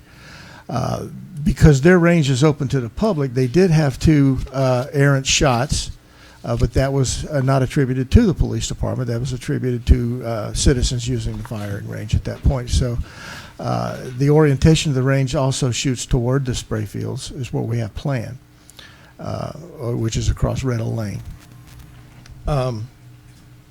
Again, Chief Hart explained to me after discussing that they've had absolutely no noise complaints. We searched our database. The Sheriff's Department has a range pretty close to the city limits, actually adjacent to the city limits and some residential areas here in Crestview. We have received absolutely no noise complaints from that range. And speaking earlier this evening with a member of the Sheriff's Department, Commander Schneider, I believe you found out they don't receive any noise complaints from the range either, and it's actually the residential areas are closer proximity. Now this is a council decision. We discussed this for a year. It's not like we hid anything from anybody. It's been out. Where the PIO has been publishing articles, especially here recently. The pictures that you did see, I believe Mr. Anderson did mention Walton County to him. And yes, those pictures were on the range of Walton County. That's because we have difficulty getting range time in Okaloosa County. So we have to pay our officers to travel to Walton County and to qualify on different ranges. And when we can get the Okaloosa County range schedule, that's what we use. But the whole point, if you recall a year ago, and I believe Mr. Steele pointed out that was March the 1st of last year is when, or December 12th of 2016 was the original, When you submitted to council. when I originally submitted this to the council. And Wayne and I had talked about this, and this was a property that he felt like was best suited for the range that we could find at the time. And with that, I can turn it over to Mr. Steele for some other discussion. Well, like the chief mentioned, it was whenever this item came up for discussion for the city council. Many of you were here, you heard it. The chief talked about his need for having a firing range for the police department. He approached me about any city-owned property that we had that might work for this. This piece of property was really the only one that we had, and I said I told him then I didn't know if it was could be used for that, but it was there, and if it could, go for it. So he presented it to the city council on December the 12th of 2016. The city council approved the request from Chief Taylor. And then on March the 1st, I came before the city council because we had to engineer a plan for it and a design, and the city council approved $11,000 for a survey of the property and a topo survey for us to move forward with the engineering on it. Well, through the year, we've worked on it off and on because we're getting input from different personnel from the police department because we don't know much about gun ranges, and we had never designed one in our engineering department. So last week, well, actually back in October, I believe it was, we found out that this property, even though the city had purchased it many years ago, it was never annexed, or if the process was never recorded. Simply like a number of the things that you addressed tonight that we've owned for many years that we thought were part of the city and annexed in, they were never recorded for some odd reason. So now we're going through the annexation process, which you heard tonight. Well, the reason the public and those individuals that live out there adjacent to this property hadn't heard anything is because nothing had been submitted to the growth management as a project for us to move forward with that process. I'm been knowing to us other departments, and I think they were a little premature in getting out there and starting to clear the property, but they found out that it was in the county, and according to Chief Taylor, he contacted Okaloosa County, and they told him there was no permit required for them to just clear the property. So they moved forward with that in good faith. However, I think since then we've stopped that, according to what I've heard from the mayor's office. Now, to answer the question about whether or not it can be relocated to the spray field, that is that complete area is under a permit from Department of Environmental Protection. It's had very limited uses. One of the only things that I know of, and they may very well approve it. However, I can't answer that tonight. The only thing that I've approached them with in the recent years is the new proposed exchange from the interstate to be built there on the westerly boundary, which would also affect the placement of this proposed range and relocation. Also, the connection of the new highway of Raspberry Road extending through to make that connection to the new proposed northwest corridor that Okaloosa County has been proposing that'll go along a westerly boundary of our spray field. So with those, that's the only thing I've talked with DEP about, and they allowed us to do that based on the preliminary plans that I had provided to DEP at that time. So I can't answer the question whether or not they would allow us to relocate it tonight. If there's any other questions I can help with, that's really the extent of my involvement with it at this point.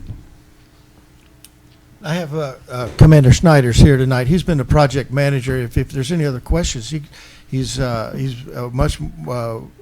also our range master and in charge of our training, and he could probably answer some questions that I didn't hit on. If you'd like to speak with him. He's still on the floor. Mr. Snyder, I just have one question to start off with. With the proposal for the range, the way it was directed or the way it's going to be directed, is there any family houses in that area going towards that way would be affected with, on the other side of 24-foot berm? No, sir. The plan that we had discussed recently with the city engineer, it's currently, we'll be shooting in the direction of city property. Of course, the picture's not up, but it's the property that connects to the spray field directly across from the property where we're planning the range.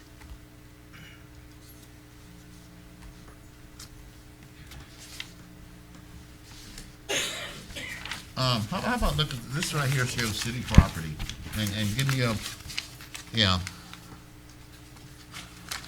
The range is gonna be shooting this direction, and that's city property on the other side as well. That's where the spray fields, property that's adjacent to the spray field, the city property as well. okay. Cause this would come back towards Raspberry Road there, right? That's correct. Which, and the long plan is for a road to go through there, okay. Yes, sir. You done, Mr. Hayes? Yeah, I'm through, Mr. President. Okay, Mr. Cox? Okay, one clarification, was that, westward, shooting? Yes, sir, range? it was Oh, shooting westward, yes, okay. sir. That explains that for me, thank you. Okay. Mr. Blocker? I'm sorry. What has been done, I haven't saw a draft to what type of sound preventers is going to be located on the site, or what have you done for that? Why I say that, and my question is, because once I learned this was, and, well, I was disappointed when I found out that the homeowners had not been contacted. And what was gonna go out there months ago, all this thing, so then, me being sensitive to gunshots and whatsoever, I went out in the woods, because I have family members owning property next to the Baker deal over there. And just to get the sound barriers and what have you, you can hear them gunshots for a long ways.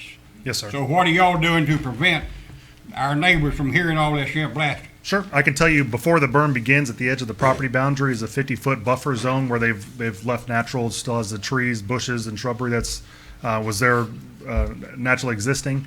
And then, of course, the berm itself is going to be 24 feet tall, which leaves it 48 foot at the base. It's a pretty tall barrier. And as far as the sound barrier, you know, what it would be the berm and the natural buffer between the berm and the edge of the property, sir. So solely you depending on the berm for the Yes, sir. elimination? Yes, sir. Okay. That's all I have, Mr. President. Mr. Fairclough? Commander, you have any idea, I'm sure you may not have measured it, but exactly how far as the crow flies to the sheriff's office range? I don't have the exact estimates. Would you say it's a mile and a half? Plus or minus, approximately, yes, sir. Okay. Well, I live probably 3 miles from it at least, maybe farther. And I can sit on my patio and hear every shot fired. Right. So, it's gonna be difficult putting a firing range in a place where nobody can hear it. That's correct, sir.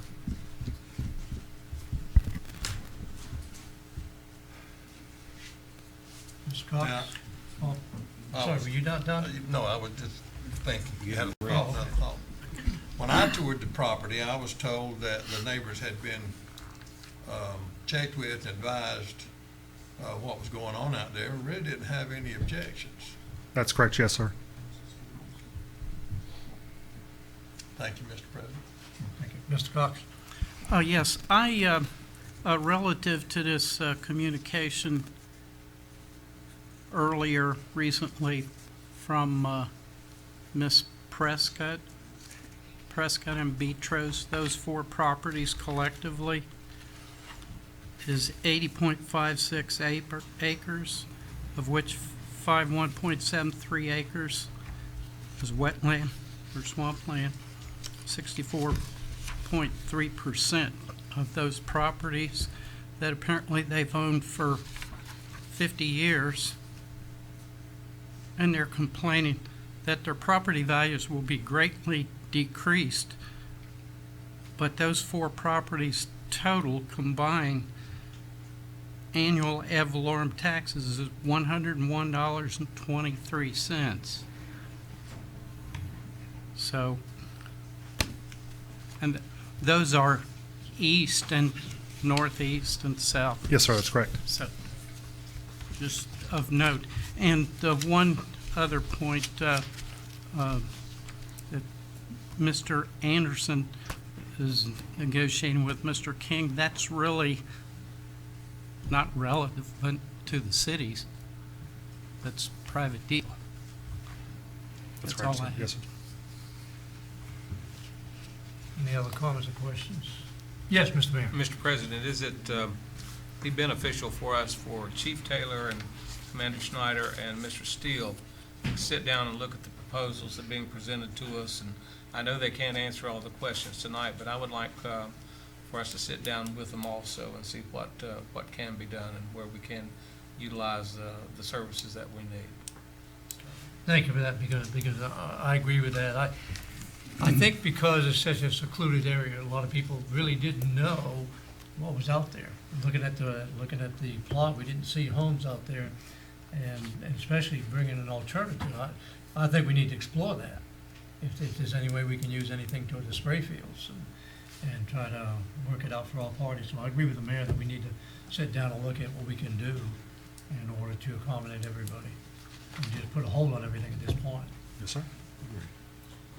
I have a question. Yeah, go ahead, Mr. Fairmont. For Mr. Steele. I don't know how a sewage treatment facility works. Is the water used in that treatment, when it's sufficiently treated and sprayed out on that field, is it coming directly from where it was used, or is it in a tank? Or what I'm trying to get to, my question is, does the facility run 24/7 and then it sprays whenever it's necessary? Can it be turned off and turned on? I was explaining that to the chief and just a moment ago. We have a company that runs the plant for us, but yes, it's fully automated. There's people there 24/7. It's required, but the plant runs 24/7. Every time someone flushes a toilet, it goes there. It's treated. The automation is on a SCADA system, a multi-million-dollar system that we just, as part of our recent upgrades out there, it automatically knows what segment in the spray field needs to come on next. What area hasn't received its allowed percentage of inches, excuse me, of liquid sprayed on it. This is treated sewer. It's highly chlorinated. It stings if you get it on you, but it's not. It won't kill you, but it's because of the chlorination and things like that that's in you. It's not dangerous in that way, but it's not something desirable that you want. And I'm not sure. Could we find a portion out there that would be suitable that we could take away? That's something we can discuss with DEP. We can look at that. However, it's just like you mentioned earlier, they're still going to hear those. They're still going to hear it. Even if it's moved there, I don't know how far away you could get where they wouldn't hear it. If you're hearing the other where you live, I know where you live. It's a long ways. It's just like where I live on the north side of Crestview, I hear the train come through town. Real easy, all the time. There's not a good location that the city already has that we already own property for a desirable location, I'll say it like that I can think of. This is excess property we had. We bought with the intent of making use of that for the purpose of putting one of those ribs. But it would not work there. So it's surplus property now. And it can, it's at the discretion of the city council what you use it for. That's why we chose to do this, because the research that the chief had done at that time seemed like that it would work, for that purpose there. And that's the reason we moved forward. That's the reason we spent $11,000 to get the surveys we needed to do the engineering. I'm sensitive to the residents who live there. I understand their concerns. However, we had not reached the process in our, for public notification yet. That's the reason that ball was dropped. We didn't intend for someone to go out there and start clearing the property yet. We wanted to get the plan submitted to the TRC and approved, and then they go out and put up the notifications, and then the property owners are notified at that point. It's not, then it can be stopped. That's the way the process works. However, we didn't get to that point because it was an annex into the city, so it was not in our jurisdiction. It's still in the county. and the county told the chief that he could move forward. He didn't know it. He went forth in good faith to do, because they were getting the clearing was being donated. I think it's just a little misunderstanding on everyone's part. We didn't intend to upset the property owners with our process of trying to provide a shooting range for the police department. We were just going forth in good faith, thinking we were accomplishing a much needed project. I have one question for the chief. Yeah, go ahead, Mr. Fairclough. Chief Taylor, do you have any information at your disposal, the cost difference between an outside range and an inside range with the same number of shooting positions? I do not. I know I did get a chance to, probably about a year ago, to tour the 7th Special Forces. They have a state-of-the-art indoor range up there, and it cost them millions of dollars to build. There's a lot of, when you build indoor ranges, you have to abate the lead in the air that's caused by the immediate discharge of the weapon, which outdoors it's not a concern. You have to exhaust the fumes, and you have to have basically the range they have out there that I got to look at was a pretty sterile environment.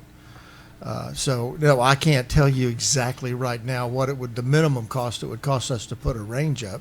I mean, if the council's is interested in something like that, I would we can explore it at this, but then we're talking years down the road and how much money we want to spend. This range was being put up pretty much at no expense to the city, and we certainly didn't intend to infringe on anybody's peace and quiet or any real estate transactions or anything like that. Well, with the Patrol or Police, I'm a charter member, and we looked into the possibility of building an indoor range when we built the range where the sheriff's office is now, or the sheriff's office range is now. And the possibility of building an indoor range was immediately dismissed because there are so many more rules and regs that you have to follow that the government mandates, plus the expense of the ventilation in the building, the way the walls are constructed, the way the roof's constructed. It just made it totally out of the question to build an indoor range.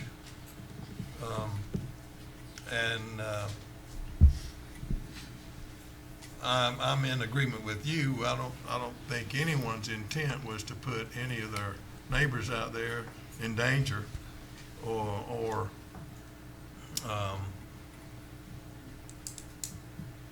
break the peace and tranquility. We always consider the safety factor, and again, I might just add that if I ever have anybody in my employ that can't hit a 24-foot berm, he's not going to be in my employ very long.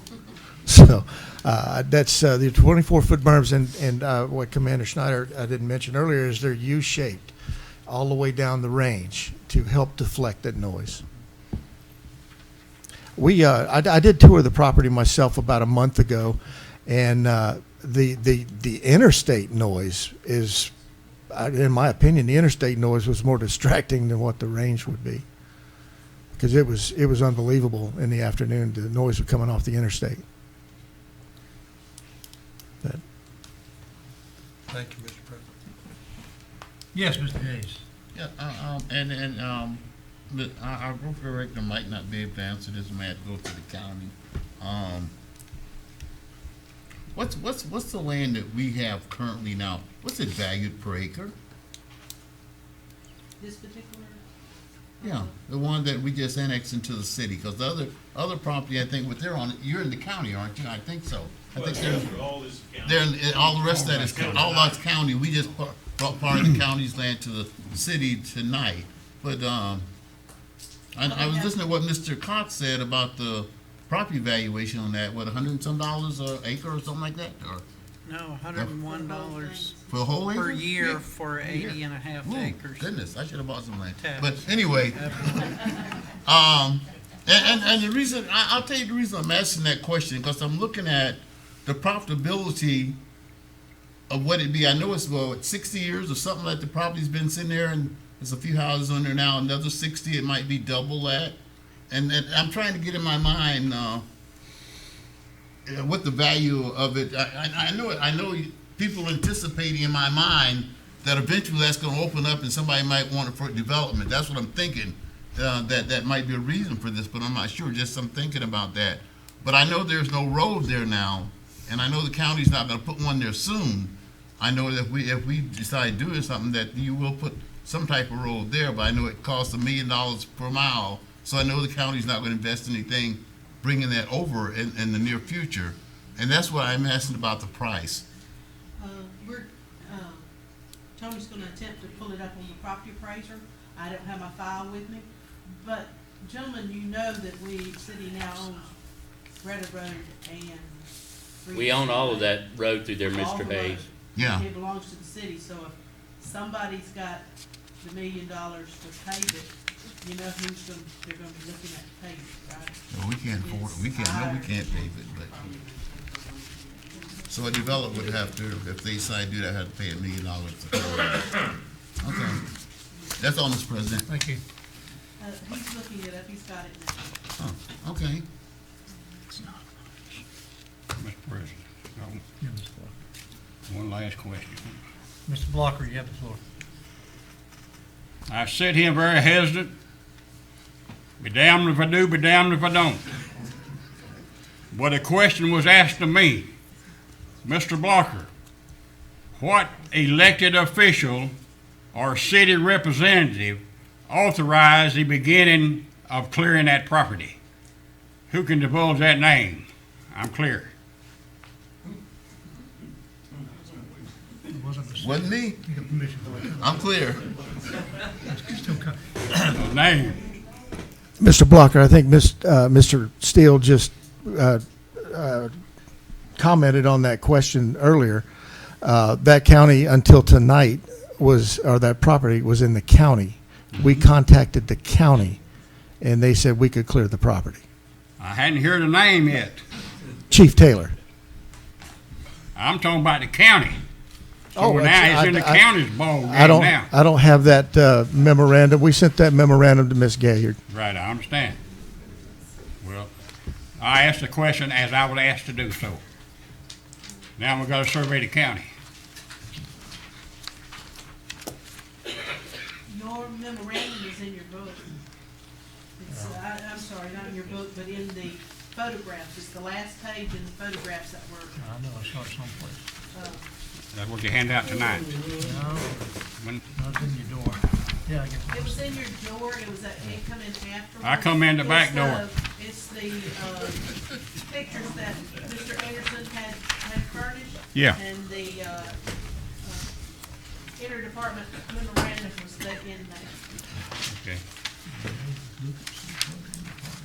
Thank you. Did you get what you were looking for? Because I was just handed the name and, okay. Yeah, I think he did. Yeah. Are you ready for your vote? Well, That's all. are you ready for the, who won Okay, today? it is actually for 60 acres, because if you notice on his chart, you can tell the two pieces is the 40 acres and the 20 acres, and your land value for that is $316,647. And it's City of Crestview. Okay. That's for 60 acres? 60 acres. Which says that it was purchased, when we purchased it in 2008, September of 2008, we paid $900,000. That's what it's showing. And that was a real bargain then. Yeah, back then it shows. We tried to get other properties and it was well over $1 million for less acreage. That's how high property values were then. It shows you the big change between the 2008 and 2010, how property has dropped, rural property. if I can kind of draw this to a conclusion, did you have a comment, Mr. Bell? Okay. I believe the agreement here is that the mayor and the chief and Mr. Steele and I will sit down and brainstorm and see what we can do for an alternative. And in the meantime, we're not going to be doing anything else. Okay? And everything is halted as it is, that's correct? Yes. I'll say we're not going to do anything else. It's halted right now. Right now. Okay. Yes, Mr. Anderson, if you come to the microphone, you can say one. Just to make, I see how we're spinning around a few things, and basically, the landowners were not notified, as was said right here. My mother sitting right here. I was not notified. So, I'm not gonna call anybody a liar, but I can tell you, I was not notified. My wife, my mother, okay? Miss Prescott, as you just said. Ms. Betros, none of them have been notified. Mr. Cook, he told me he wasn't notified. And so I don't know how it gets this way, but I see the way we spin around a few things about a SCADA system. SCADA systems, I deal with them all the time. You can turn them and you can change them however you want to. I can turn it off for 24 hours. I can turn it on for 2 minutes. I work in the oil field, and we use this all the time on our unmanned platforms. So, also, something that I don't quite understand that wasn't relevant was the property that you had talked about, Mr. King. I put that in there just so it was clear the way it was working today. And I didn't quite understand what the relevance of you mentioning it, not being relevant, was. But either way, I contacted Mr. King too, and he hadn't been contacted by anybody. Okay? So just to be very clear, very frank, we're not being told everything here, and I can tell you that for sure. I have no reason to lie to you gentlemen and ladies, anybody. My family, our property is the one that's going to lose the value here, okay? I think that's a good chunk of change. It's $5,200 something per acre for that 60 acres. If I calculated it right, I couldn't hear everything. But, and that might be because I've heard guns before. But we also hear the range from our house over here to the northwest at Danny and Lisa's house and our house. We have no problem with it. I have a problem with my property value and the range being next door. Okay? And that's what all of everybody I've spoke to. Now you can contact each one of them. I got a hold of everybody through the property appraiser's website, except for the people I knew. Very simple. Okay? These gentlemen behind me can do the same thing. It can be done, and it has not been done. Maybe not for everybody, but I was told, I heard right here, that they contacted the property owners, and that is not the case. Now, if they can prove to me today that they contacted us, and I for somehow missed the notice, missed the email, missed the phone call, okay? I got a phone call the other day, and I tried to call it back, and nobody called me back. It was from some corporal. I tried to call Mr. Steele, left a message. I haven't heard anything back. I talked to Miss Prescott. The only time she ever gets anybody back, and this is her words to me today, was when she had a lawyer involved to try and get a right-of-way down to that property that has so little value. But as you see, the property just up the hill is worth quite a bit, isn't it? So I think we all need to sit down and discuss. I agree, you gentlemen are the ones to make the final decision. But I think today, we are the adjacent community. I'm not in the city of Crestview, but I'm impacted by the city of Crestview. We are impacted by the city of Crestview, okay? And every one of those property owners are impacted by the city of Crestview, which is a community. And you all have the decision to make on this. So I would like to be contacted. Now, we're going to keep our eye out on the Crestview Bulletin and on the news log and everything else from now on. I don't normally follow that, but we will from now on. But we would like to sit down and discuss, like men. Come on to my house, sit on my front porch, we drink a glass of tea together, okay? And that's not a problem for me, anytime. or a beer. If one of y'all drink a beer, I'll have one waiting. But just to make sure you haven't heard the whole story, and I'm telling you right now, what was said right here was not the whole story. Okay? And that's all I have to say about it. But I would like to discuss a little bit further at a later date. Now, I work out of the country, so I'm not here every month. But I would definitely want to be involved in the future of this property, my neighbor's property, my friend's property, and where my grandchildren, children, which we have 2, 11 and 13, live. Okay? So, anyways, that's all I have to say. I appreciate it. Thank you for letting me step back up. Thank you, Ms. Anderson. Mr. President, I have a question for you. Okay, Mr. Do we have your contact information or the information for someone in lieu of your absence? I will definitely send it to you. Are you Teresa? I'm Teresa. Okay, nice to meet you. I spoke with Ms. Teresa the other day. I spoke with your mayor the other day. I spoke with Mr. Steele several times over the past few years. But anyways, I can provide all the contacts of all the people. I have everybody here that I spoke to. Okay. So I can provide all their contacts, and every one of them are willing to speak to you, especially the ones that I spoke on their behalf tonight. Okay, thank you. Yes, sir. Thank you very much. Thank you.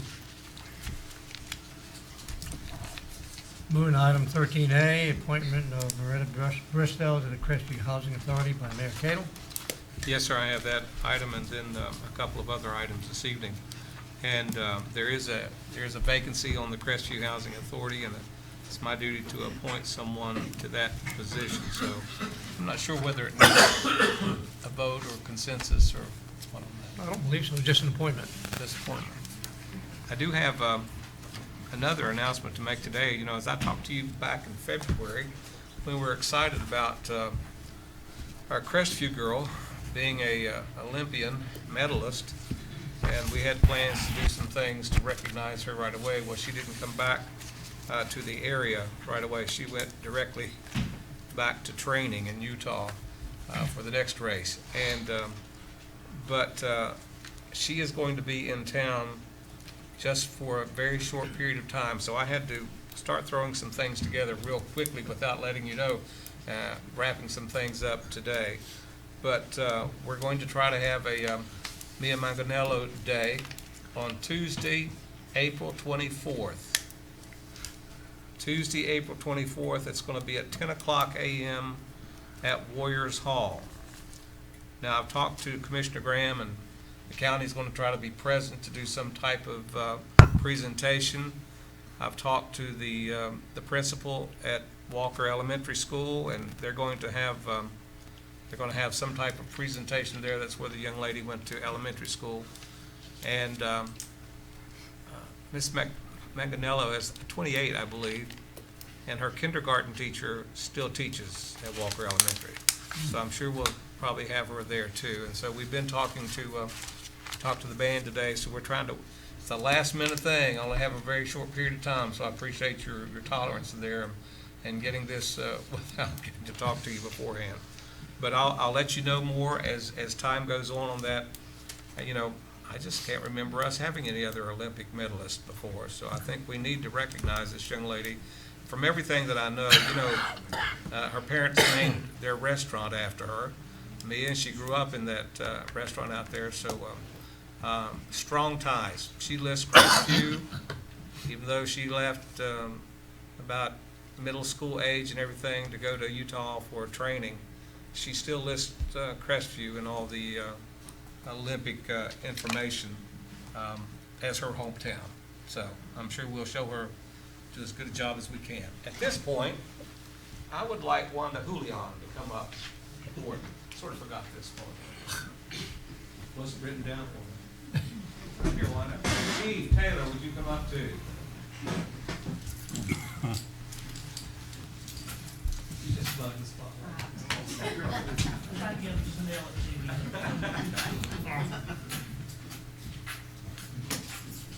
I will tell you, I'll make an announcement, and then we'll let talk about it. This young lady has been with the Crestview Police Department a few years now, right? How many? 12 years. She is a beloved figure in this city. She has done so much for so many people that her fellow officers named her as Police Officer of the Year. So we appreciate that.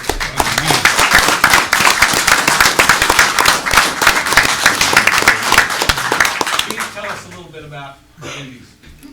You can't say enough good about Wanda. She's one of the people I never worry about where she's at or what she's doing. Matter of fact, I feel like I'm gonna disrupt something. She runs our Citizens Police Academy program. She runs 4, and she'll say 2, but she runs 4 juvenile Citizens Police Academies every summer for 2 different age groups. So, I mean, she stays very busy, and she stays connected with the community. She's out there all the time organizing just all kinds of events, goes to the schools, visits the schools, makes sure that we have plenty of coloring books for the kids, drug education, things like that. She works for Commander Snyder. I thought I'd let him say a few words. Well, she does a lot of work. She probably does a lot more than most of us do. Like I said, the thing that I've recognized her the most for is her ability to communicate with just about anybody out in the public. She's always done a good job with communicating with kids. That's why she's in the position that she's at. So I have nothing but good things to say about her and her accomplishments with our agency. I appreciate everything that she's done. It's well deserved.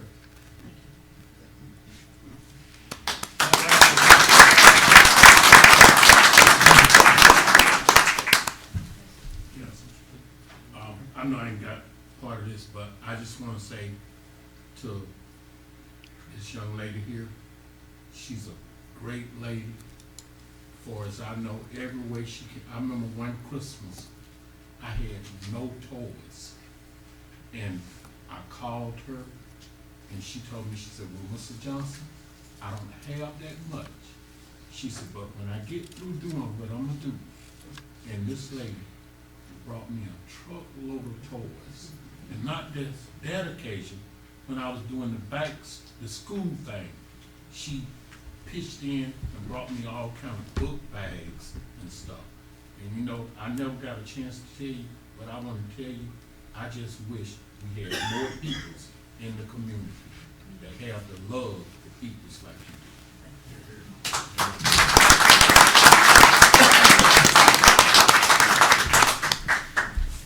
That's all I have. All right, thank you, Mr. Mayor. Ms. Fairclough, do you have anything for us?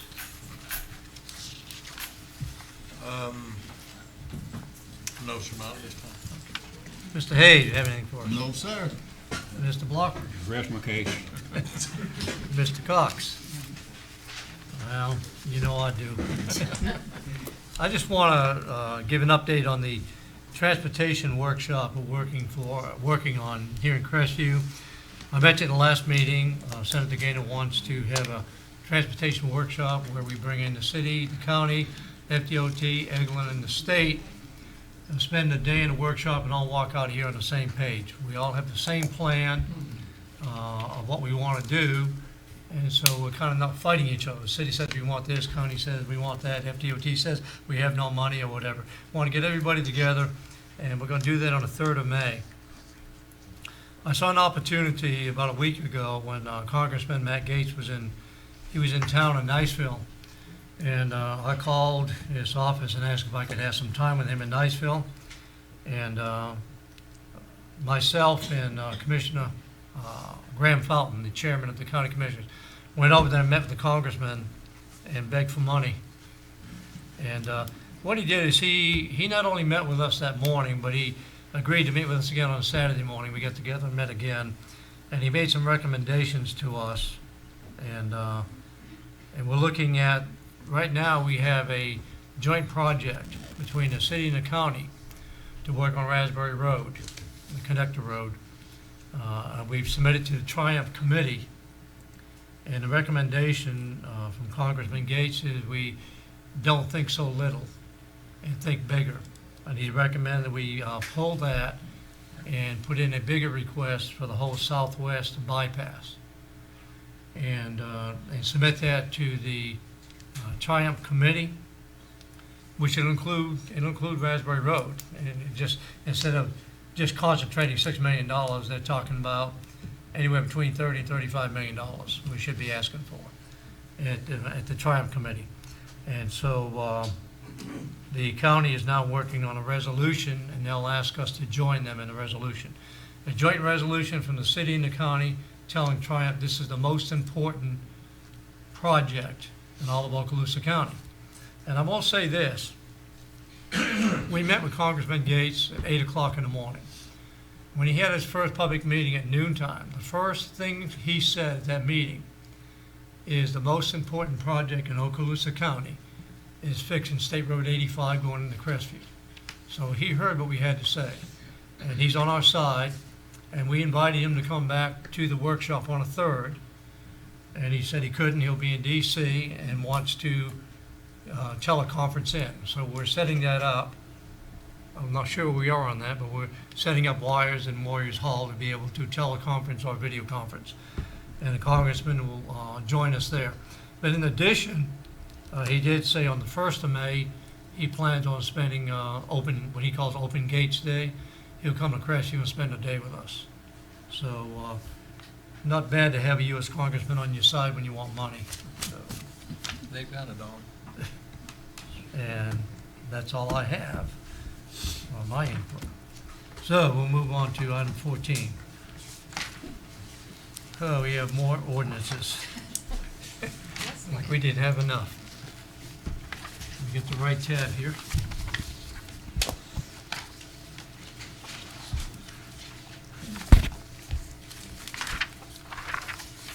All right, 14A, ordinance 1658, changes to general retirement plan credited service, and this is a first reading. Madam Clerk, if you'd read that for us, please. Thank you. Thank you all for coming. Ordinance number 1658 reads by title, an ordinance of the City of Crestview, Florida, further amending ordinance number 1441, restating the City of Crestview General Employees Retirement Plan as subsequently amended by ordinance number 1628, amending Section 1 definitions by amending the definition of credited service, providing for severability of provisions, providing for codification, repealing all ordinances in conflict herewith, and providing an effective date. This is the first reading of ordinance number 1658. I guess you're going to explain it to us. I'm going to. Well, this ordinance was sent to our office by the Secretary for the General Retirement Plan. It has been drafted by the attorney for the retirement plan and voted on by the General Retirement Board for approval. So basically, it's mainly in their control. It just has to be voted on by the city. Any comments or questions for the city clerk on this? Did you change the signature on the original? Yes. Thank you. Yeah, it needed I told him it. about that. Yeah, I did too. On the second reading, it will have the correct. Okay. Anybody have any objection to this ordinance? No objections, here are no objections. Ordinance 1658 is approved by unanimous consent. And we'll move on to ordinance 1659. And Madam Clerk, I call upon you to read that one for us also.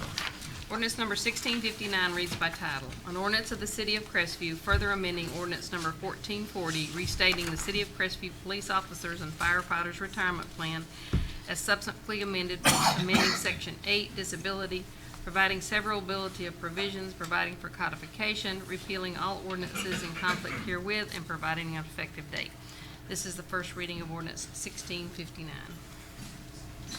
And what does it do exactly? Again, this was sent to us by the attorney for the retirement board and approved by the Police and Fire Retirement Board at their meeting in March, I believe it was.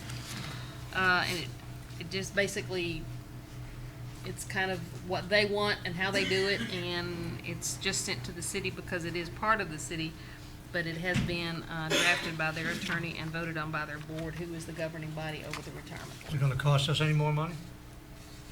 The retirement board doesn't cost us any money. Okay, good, awesome. Any comments or questions for the city clerk? Any objections?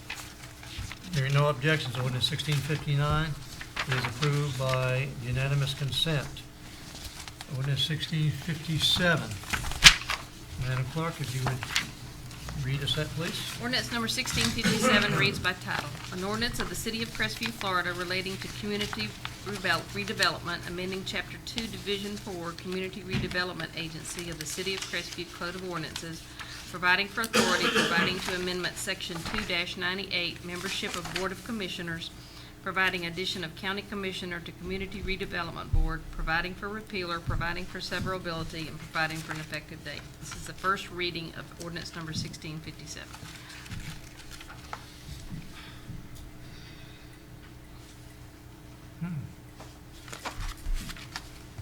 Okay, it's misplaced.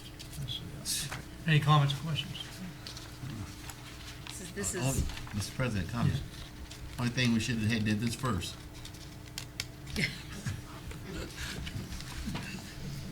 Yeah, that's what I'm looking at this. Yeah, okay.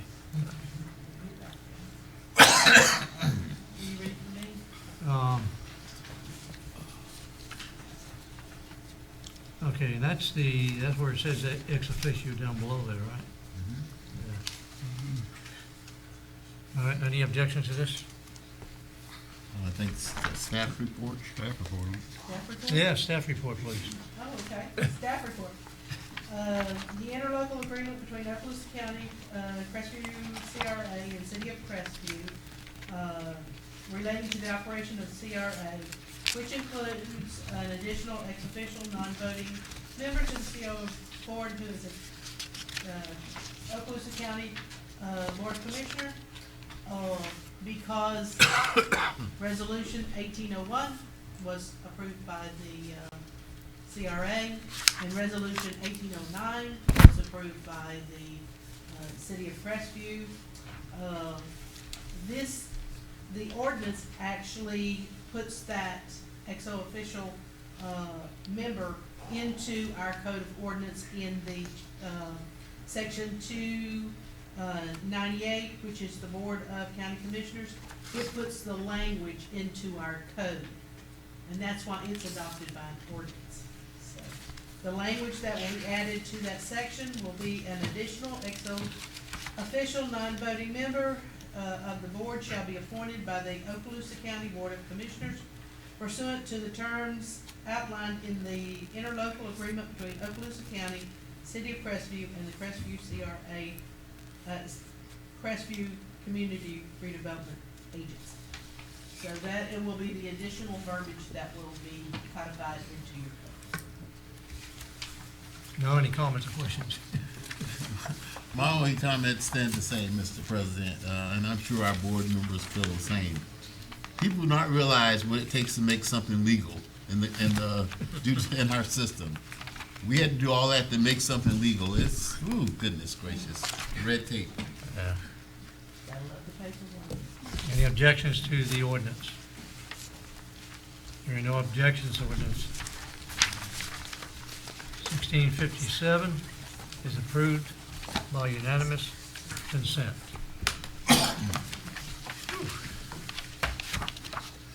Madam Clerk, do you have any other remarks for the City Council?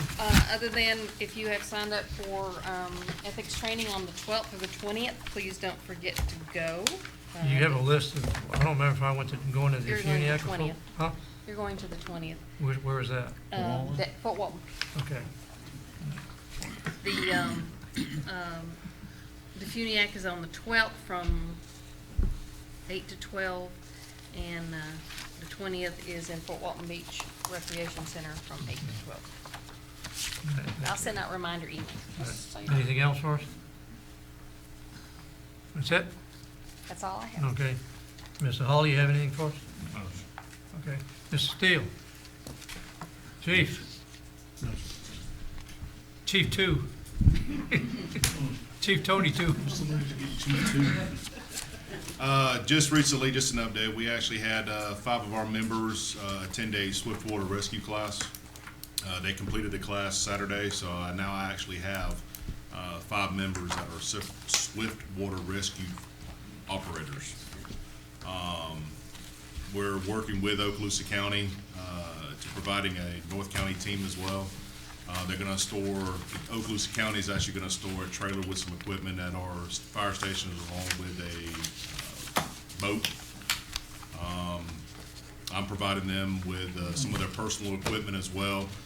They did say that they want to send more people to make the team a little bit bigger, so I told them that I've got a list full of guys that would, and gals that would more than willing want to go. But it's been a while since we actually had anybody that was Swiftwater Rescue certified, and so it actually is a huge benefit to our department because we can actually help out with some of our surrounding volunteers as well.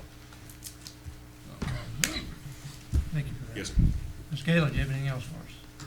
Well, you're all talked out, huh? All right, we now turn to the comments from the audience, and the one card I have right now is Mr. Johnson. If you would approach the podium, give us your name and address, and we'll give you a few minutes to share some thoughts with us. Yeah, my name is Gary Johnson. I live at 398 North Spring Street, Crestview, Florida. I've been up here on several occasions speaking and presenting different things about the youth and the kids in the community. I've worked with the Crestview Police Department. I work with the Sheriff Department. I've worked with some more individuals and tried to work with the City Council, but no response. So me and some more concerned citizens, they presented the idea to me about 9 months ago, but I had to do some thinking and praying about it. And I decided, along with them supporting me, that it's time to make a change. And I'm going to do whatever it takes and whatever sacrifices I need to make to help make this change come about. And I have nothing but highly respect for all of y'all, you know, but sometime when old things is not working, you got to try something new. And with that, on the 16th of this month, I will be getting attending classes and getting pre-qualified to in March. It's 2 city council seats that's coming up, and I have decided, along with some supporters, to throw my name in the hat for the city council.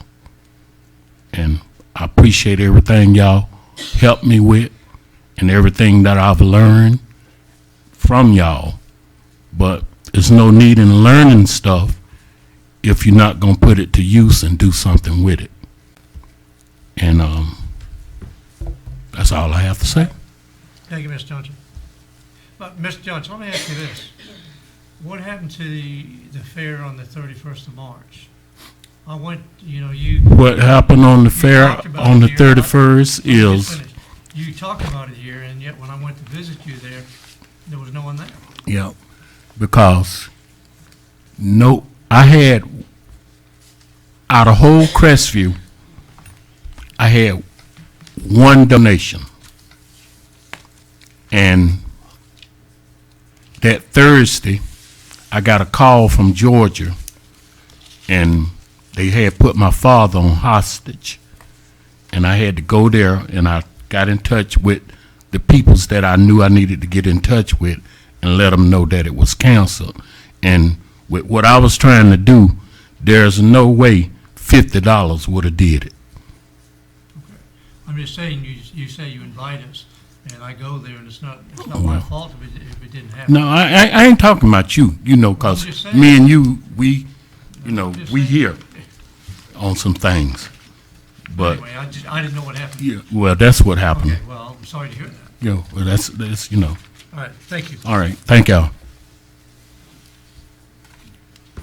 Any other individuals in the audience who would like to make comments? Yes, ma'am. Please give us your name and address. Anganetta Patterson, 426 Benjamin Street. First of all, I just want to say thank you. I want to thank Mr. Wayne Steele for the shade that he put over our exercise machine. You know, we always complain, so I want to say thank you for that. And then I want to say that some little kids just told me to ask him this about the sliding board. They wondered, could you put some shade over that? And then also, I want to ask Mr. Steele, what is the plans for the Twin Hills Gym? What is the status of that?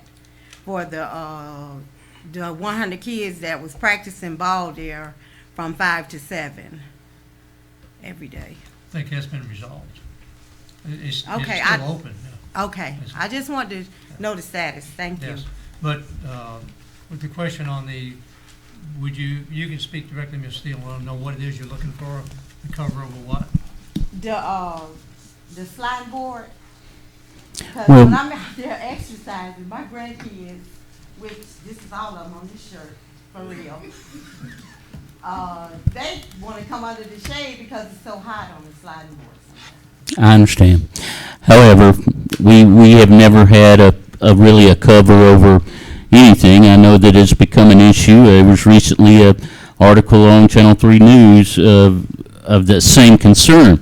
That's why now most of them are made from plastic and have some reflectivity made into them so that it doesn't get as hot. However, we live in Florida. There's not a lot that I can do or we can afford to do to put shade over all of the play services that we have in the city. And you know, we spend quite a bit of money putting in the splash pads now at the other locations, Allen Park and at Northview Park this year. So it's something that we can look at in the future. However, that depends upon the city council, and I can submit it in budgets. If budgets allow it, in the future, we can look at that and absolutely consider it. But at this time, we don't have funding in place or plan for covering. However, every now and then we run across a good deal like the Gulf Power building that was donated to the city, and that's what we used to cover the exercise equipment. And it's great. Okay. No, really great. Thank you for the comments. Thank And you, the gymnasium issue, I think, hopefully has been worked out. Okay, thank you. Yes. All right, thank Thank you, you. council. Any other people from the audience like to speak? See no one else? I declare this meeting adjourned. Thank y'all for coming.